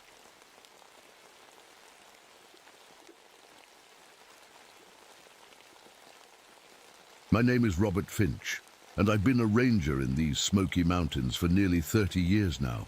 Folks around here call me the best tracker in the service, though at 52, my knees don't always agree. These mountains have been my home since I came back from the war. After losing my Helen to TB 10 years back, it's just been me and these woods. April 1958 started like any other spring in the mountains. The dogwoods were blooming, and I was doing my usual patrol along the western ridge. That's when I noticed something odd about the oak trees near Blackwater Creek. Their trunks seemed wider than when I'd passed through just a week before. I've spent my life in these woods, so I know when something's not right. I pulled out my pocket knife and took a small core sample from one of the trees. What I saw made me drop the sample in shock. The rings showed growth that should have taken decades, not days. I picked it up again, counting carefully. This tree had grown what looked like 30 years' worth of rings in a single season. That's not possible, I muttered to myself, the spring breeze carrying my words away. When I got back to my cabin that evening, I wrote everything down in my logbook. Over the next few days, I kept seeing more strange things. A patch of mountain, laurel that moved when no wind was blowing, animal tracks that stopped suddenly, as if the creatures had simply vanished. And most troubling, I hadn't seen a single deer on the western ridge, though they should have been everywhere this time of year. A week later, I found an old hunter's cabin I'd never seen before, tucked away in a hollow that I could have sworn was empty last season. The inside walls were covered with strange symbols carved deep into the wood. Spirals and eyes, and things that looked like twisted trees with faces.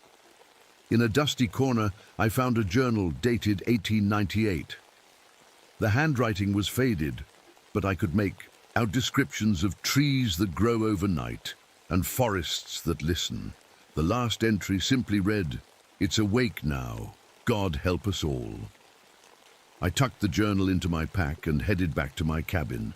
That night, I dreamed of trees with roots that reached out like fingers, pulling themselves across the forest floor. The next morning brought news that Bright Future Development Company had started surveying for a new resort on the western ridge. My boss, Chief Ranger Sullivan, called me into his office to discuss it. They're talking about a 100-room hotel, Finch. Golf course, swimming pools, the works, Sullivan said, spreading blueprints across his desk. Right where those old Cherokee burial grounds are supposed to be, I replied. Sullivan nodded. That's why I want you working with them. Make sure they don't disturb anything they shouldn't. I met the survey team at the trailhead the next day. Their leader, a city fellow named Richard Harmon, didn't seem too interested in my warnings about respecting the land. "We've got permits for everything, Ranger," he said with a smile that didn't reach his eyes. "This resort is happening whether the trees like it or not. By the end of the week, they'd cleared a small area for test drilling. That same night, I got a call on my radio. One of the workers had found human remains, old ones, with tree roots grown through them in a spiral pattern I recognized from the symbols in that hunter's cabin. When I arrived at the site, the bones had been carefully laid out. The skull was split open, not from injury, but from a small sapling that had grown right through it, the roots wrapped around the ribcage in a perfect spiral. "I've never seen anything like this," said the young archaeologist. They'd brought in, "It's as if the tree deliberately grew through the remains." That night, as I walked back to my cabin, I could have sworn I heard the trees creaking in rhythm like they were talking to each other. The plants near the excavation site had died and regrown overnight, their new leaves oddly shaped and slightly luminous in the moonlight. Something was happening in my forest, something I didn't understand. But whatever it was, it had happened before, back in 1898, and I had a feeling it was just beginning. The next morning, I decided to visit Daniel Walkingstick, an old Cherokee friend who knew more about these mountains than anyone. Daniel lived in a small house at the edge of the reservation, surrounded by a garden of traditional healing plants. "I've been expecting you, Robert," he said when he opened his door. He didn't seem surprised at all, like he'd known I was coming. Before I did, we sat on his porch, drinking strong coffee, while I told him about the strange growth patterns, the remains, and the old journal. "The one who grows through men," Daniel said quietly when I finished. "That's what my grandfather called it, an ancient spirit that protects the forest." "What exactly is it?" I asked, feeling a chill despite the warm spring sun. Daniel sighed. "Not something. Many things that become one. The trees, the plants, the soil, they're all parts of it. It sleeps for generations. But when the forest is threatened, it wakes up." "You're saying the forest itself is alive? Like one big creature? More alive than you know?" Daniel nodded. "The last time it woke was in 1898, when they tried to build that big logging operation. 60 years before that, it was when settlers tried to clear the western ridge. The company woke it up again when they started digging where they shouldn't. I showed him the journal I'd found. Daniel's fingers traced the symbols on the pages. "These are warnings," he said. "This spiral pattern means the growing one. This one means the forest walks." My people stayed away from the western ridge during these times. As I drove back to headquarters, the radio crackled to life. One of the survey team was missing. I changed direction and headed straight to the development site. By the time I arrived, they'd found him. But what I saw made my blood run cold. Some surveyor was embedded in the trunk of a massive oak tree that hadn't been there the day before. He was alive somehow, his eyes open and moving. But the tree had grown around him, through him. His skin had a greenish tint, and tiny leaves were sprouting from his fingertips. "Get an ambulance!" Harmon was shouting, but I knew no hospital could help this man. I radioed for Paul Matheson, a young ranger who'd been helping me document the strange happenings. Together, we tried to cut the man free, but the wood seemed to grow back as fast as we could cut it. "Finch," the surveyor whispered when I got close. "It showed me things. The whole forest. Connected. It's angry." Those were his last words. By sundown, he had become part of the tree completely. That night, I couldn't sleep. I spread all my notes and the old journal across my kitchen table. I found records from the 1898 incident, notes from Ranger James Cooper describing the same patterns I was seeing: rapid growth, animals fleeing, people becoming part of the trees. The next morning, I took Matheson to check the Western Ridge Trail. The forest had changed overnight. Trees that had stood apart were now growing together, their branches weaving into walls that blocked certain paths. "Look at the canopy," Matheson pointed up. The treetops were bending toward each other, forming what looked like a huge dome over the ridge. As we walked back, I noticed I could feel the forest in a way I never had before.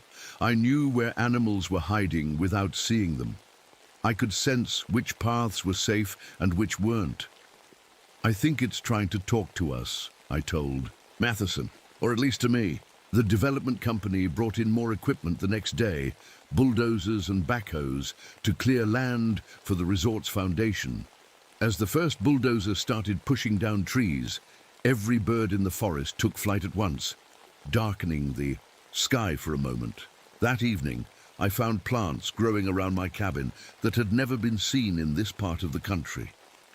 Some glowed faintly in the dark. Others moved their leaves to follow my movements. When I touched one, it released a scent that gave me vivid dreams of walking through the forest from high above, as if I were flying. I was beginning to understand that whatever was happening wasn't just strange, it was dangerous. The forest was fighting back, and the company was poking a bear they didn't even know existed. I tried warning Harmon, but he just laughed. "Trees don't fight back, Ranger Finch," he said. "And we've got too much money invested to worry about some local superstition." If only he had listened. Because that night the forest showed just how wrong he was. Matheson didn't show up for work the next morning. I tried his radio several times with no answer. By noon, I had a bad feeling in my gut that wouldn't go away. "I'm going to look for Paul," I told Sullivan. "He was supposed to check the northern section of the ridge last night." Sullivan nodded, worry lines creasing his forehead. "Take Jenkins with you. And Finch, be careful out there." Jenkins and I followed Matheson's usual patrol route. Everything seemed normal until we reached Widow's Creek. There, blocking our path, stood a wall of trees that hadn't been there the day before. Trees grown so close together you couldn't squeeze between them. "This is impossible," Jenkins whispered. "These trees would take 50 years to grow this size." I touched one of the trunks. It felt warm, like skin. "We need to go around." As we circled the strange wall of trees, I spotted something moving in the underbrush. Not an animal. It was too jerky, too deliberate. I motioned for Jenkins to freeze. From behind a fallen log emerged what looked like a man-shaped collection of twigs and leaves, no bigger than a child. It moved in quick, bird-like motions, its body constantly shifting and rebuilding itself. Jenkins raised his rifle, but I pushed it down. "Don't," I whispered. "Just watch." The twig creature tilted what passed for its head, studying us. Then another appeared beside it, and another. Soon, a dozen of these things surrounded us, swaying slightly, as if in a breeze, though the air was still. "Back away slowly," I told Jenkins. The creatures made no move to follow as we retreated. We found Matheson's radio and flashlight on the path beyond the wall of trees, but no sign of him. As the sun began to set, we had to head back to headquarters. That night, lightning lit up the sky, though there was no rain. I stood on my cabin porch, watching it strike repeatedly around the western ridge. Something told me I needed to be there. Right at that moment, I grabbed my old Colt revolver, the one with notches on the handle from times it had saved my life, and drove as close as I could to the ridge. The forest felt different in the dark, alive in a way it never had before. The ground pulsed beneath my boots like a giant heartbeat. The lightning led me to an ancient oak that must have been standing since before the first settlers came. As I approached, I saw Matheson. He was half embedded in the trunk, still conscious, eyes wide with wonder rather than fear. "Finch," he said when he saw me. His voice sounded strange, like multiple voices speaking at once. "It's beautiful. I can feel everything, every tree, every plant, every creature." "Paul," I said, reaching for him. "Let me help you." He shook his head. "Too late for that. I'm becoming part of it now. It chose me to help it speak." "Speak to who?" "To you," he said. "And through you, to them, the destroyers." Before I could ask what he meant, the lightning struck again, hitting the great oak. The flash blinded me, and when my vision cleared, I saw it. Rising from behind the tree was a massive shape, taller than a house, and roughly human in form, but made entirely of branches, vines, leaves, and earth. It moved with a terrible grace, each step causing the ground to shake. Where its face should have been was a hollow with two glowing points of green light, like eyes. I should have run. Any sane person would have. But I stood my ground, hand on my revolver, though I knew bullets would do nothing against this thing. The entity, the Woodborn, as I would come to call it, bent down to examine me. A sound like wind through 1,000 trees filled my head, almost. Forming words I couldn't quite understand, Matheson spoke again, his voice still that strange chorus. "It knows you, Robert Finch. It has watched you for 30 years. You respect the forest. You understand balance." "What does it want?" I managed to ask, my mouth dry as dust. "To survive," Matheson said. "The men who dig and cut threaten its home, its body. It will defend itself." As if summoned by his words, I heard engines approaching, the development company's security team led by Harmon himself. They'd seen the lightning and came to investigate. The woodbourne straightened to its full height as headlights cut through the trees. I stood between the creature and the approaching men, knowing I had to prevent what was about to happen. "Stop!" I shouted as Harmon and 5 armed men emerged from the vehicles. "Turn around now!" But Harmon just stared past me, his face pale. In the moonlight, "What the hell is that thing?" One of the guards raised his shotgun. I lunged for him, but I was too late. The blast hit the woodbourne, tearing away chunks of its body that instantly regrew. The creature made no sound, but the entire forest seemed to scream. Every tree around us suddenly bent toward the men, branches shooting out like spears.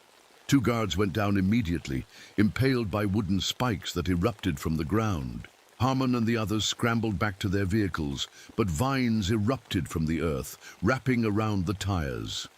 "Run!" I shouted at them. "Into the clearing!" As they fled, the woodbourne turned its gaze on me. A cascade of falling leaves swirled. Between us, forming patterns I somehow understood. Question, curiosity, recognition. I stood my ground, staring up at those green eyes. "I want to understand," I said. "I want to help stop this before more people get hurt." The entity regarded me for a long moment. Then slowly, it extended what might have been a hand, a mass of intertwined branches and vines. Without thinking, I reached out and touched it. In that moment, my mind exploded with images. Ancient forests, the slow growth of trees over centuries, the interconnected root systems spreading for miles, the constant communication between plants, through chemicals and fungi. I felt the pain of clear cutting, the scorching agony of forest fires, the slow poisoning of pollution. I fell to my knees, overwhelmed by the connection. When I looked up again, the woodbourne was gone, dissolved back into the forest. But I knew it was still there, watching, waiting, and I knew that what had just happened was only the beginning.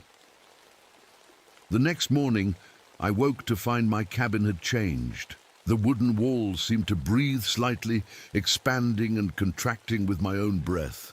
When I placed my hand on the windowsill, the grain of the wood shifted beneath my fingers, swirling into those same spiral patterns I'd seen everywhere. "You're trying to talk to me," I whispered. "I just don't know how to listen yet." After what happened on the ridge, Sullivan had called in state police and Forest Service officials. They'd found the bodies of the 2 guards, but Matheson was now completely gone. The tree where I'd last seen him had vanished too. No one believed my story about a giant creature made of forest parts. They blamed wild animals and some kind of mass hallucination from unknown plants. Only Harmon knew the truth. I found him at the development company's trailer, staring at the woods with bloodshot eyes. "You saw it too," I said. He nodded slowly. "What was that thing, Finch?" "Something old. Something that protects the forest." I hesitated, then added, "Something. You woke up when you started digging." Harmon rubbed his face. "3 of my men are dead. The equipment is destroyed. Head office is sending more security, ex-military guys with flamethrowers and heavy equipment." My blood ran cold. "Flamethrowers? You can't burn it out, Harmon. You'll just make it angrier." "What choice do I have?" he snapped. "Millions of dollars are riding on this project. My career is on the line. Your life is on the line," I told him. "Everyone's lives are. We need to talk to it, not fight it." Harmon laughed, a harsh sound with no humor in it. "Talk to a pile of walking sticks? You've gone crazy, old man." Maybe I had. But that night I went back to the Western Ridge alone. I brought the journal from 1898, my notes, and a hunch about how to make contact. The forest was alive with sound and movement as I hiked up to the spot where I'd seen the woodbourne. Small twig creatures followed me, keeping just out of clear sight. The trees seemed to bend to make a path for me.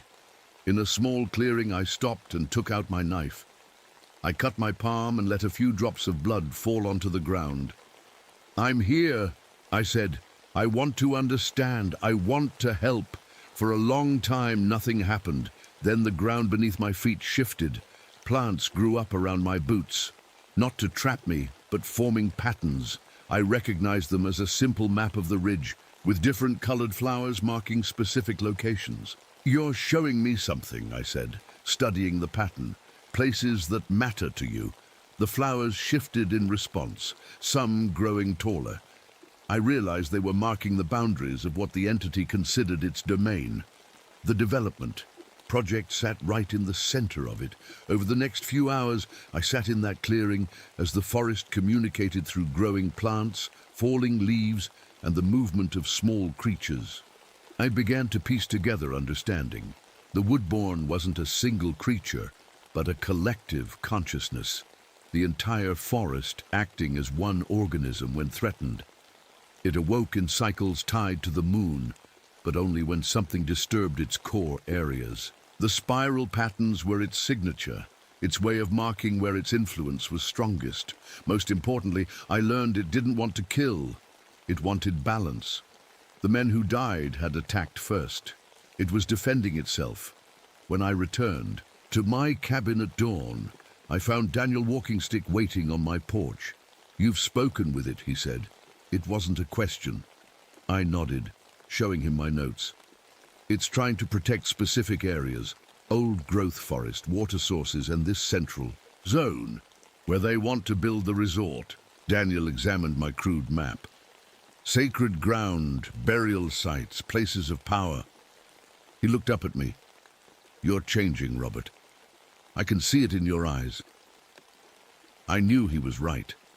Since touching the woodbourne, I could feel the forest constantly, like a low hum in my mind. I could sense where animals were without seeing them. Plants responded to my touch, growing faster, leaning toward me. "What's happening to me?" I asked. "You're becoming a bridge," Daniel said simply. "It happens sometimes, a human who can speak for the forest. My great-grandfather was one." Before I could ask more, my radio crackled.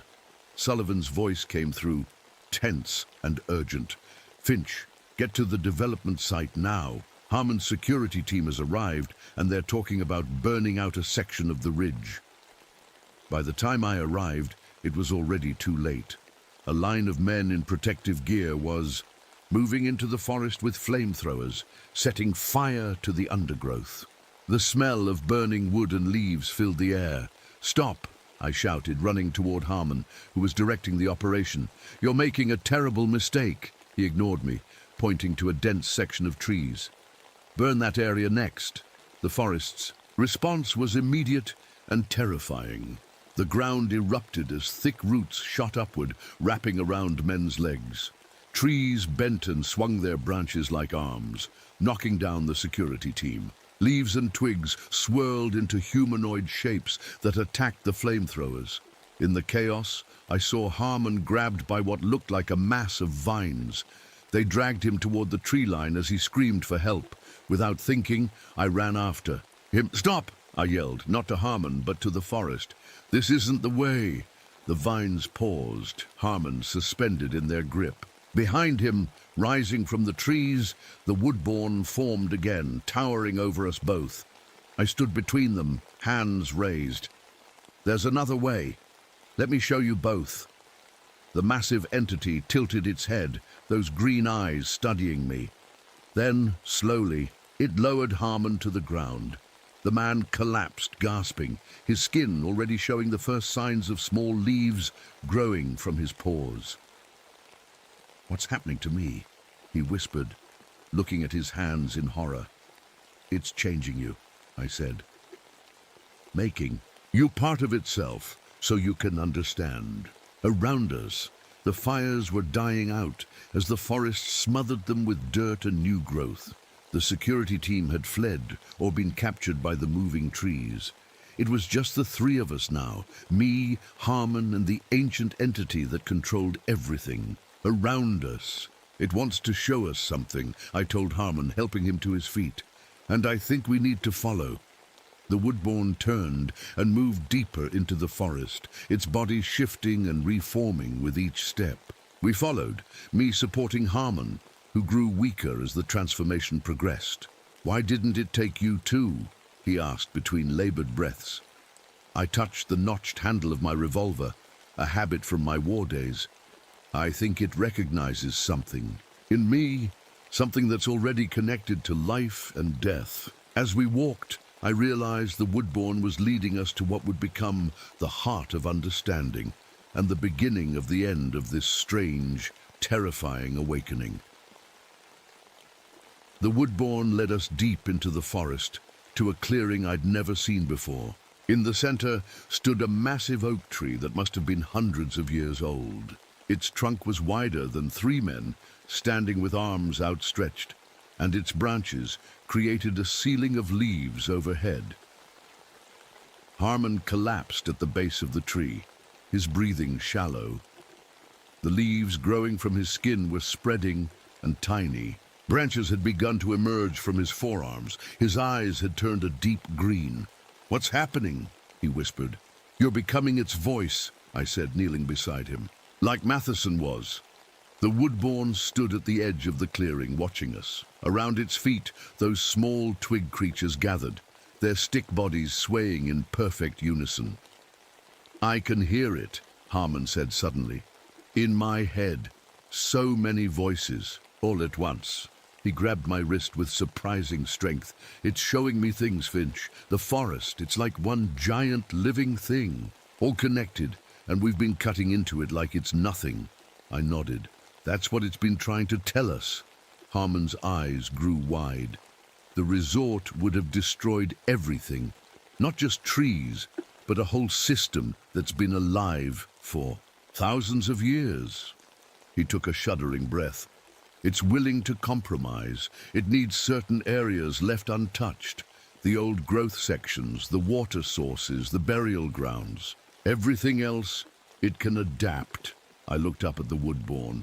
"Is that true? You'll let the development continue if they avoid the sacred areas?" The entity didn't speak, but leaves fell around us in that spiral pattern I now recognized as its signature. I understood it as agreement. "I need to tell Sullivan," I said, standing. "I need to make them understand what's happening here." Harmon grabbed my pant leg.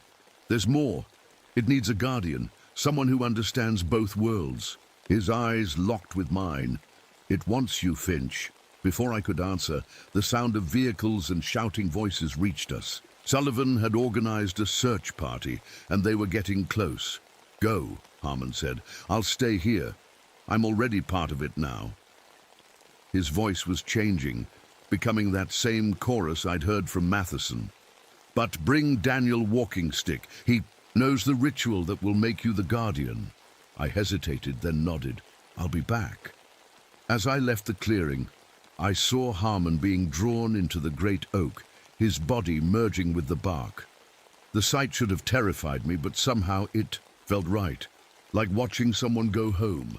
I met the search party halfway down the mountain. Sullivan looked relieved to see me. "Finch, where the hell have you been? Where's Harmon?"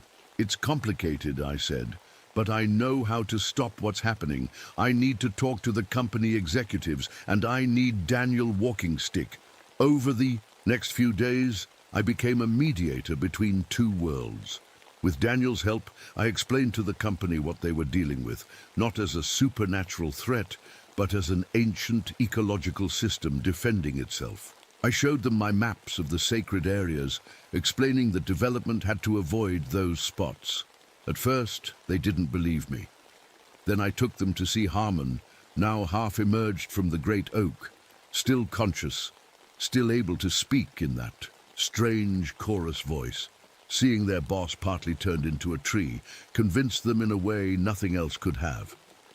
A week later, they agreed to a new plan, a smaller resort built away from the sacred areas with strict rules about preserving the old-growth forest. It'll still be profitable, the new project manager assured me, just different than we planned. With the immediate threat resolved, I returned to the Great Oak to fulfill the second part of the agreement. Daniel came with me, carrying a small bag of ceremonial items. "Are you sure about this, Robert?" he asked as we walked. "Once it's done, you can never go back to being just a man." I thought about my lonely cabin, about 30 years of walking these woods, about Helen long gone and no children to leave behind.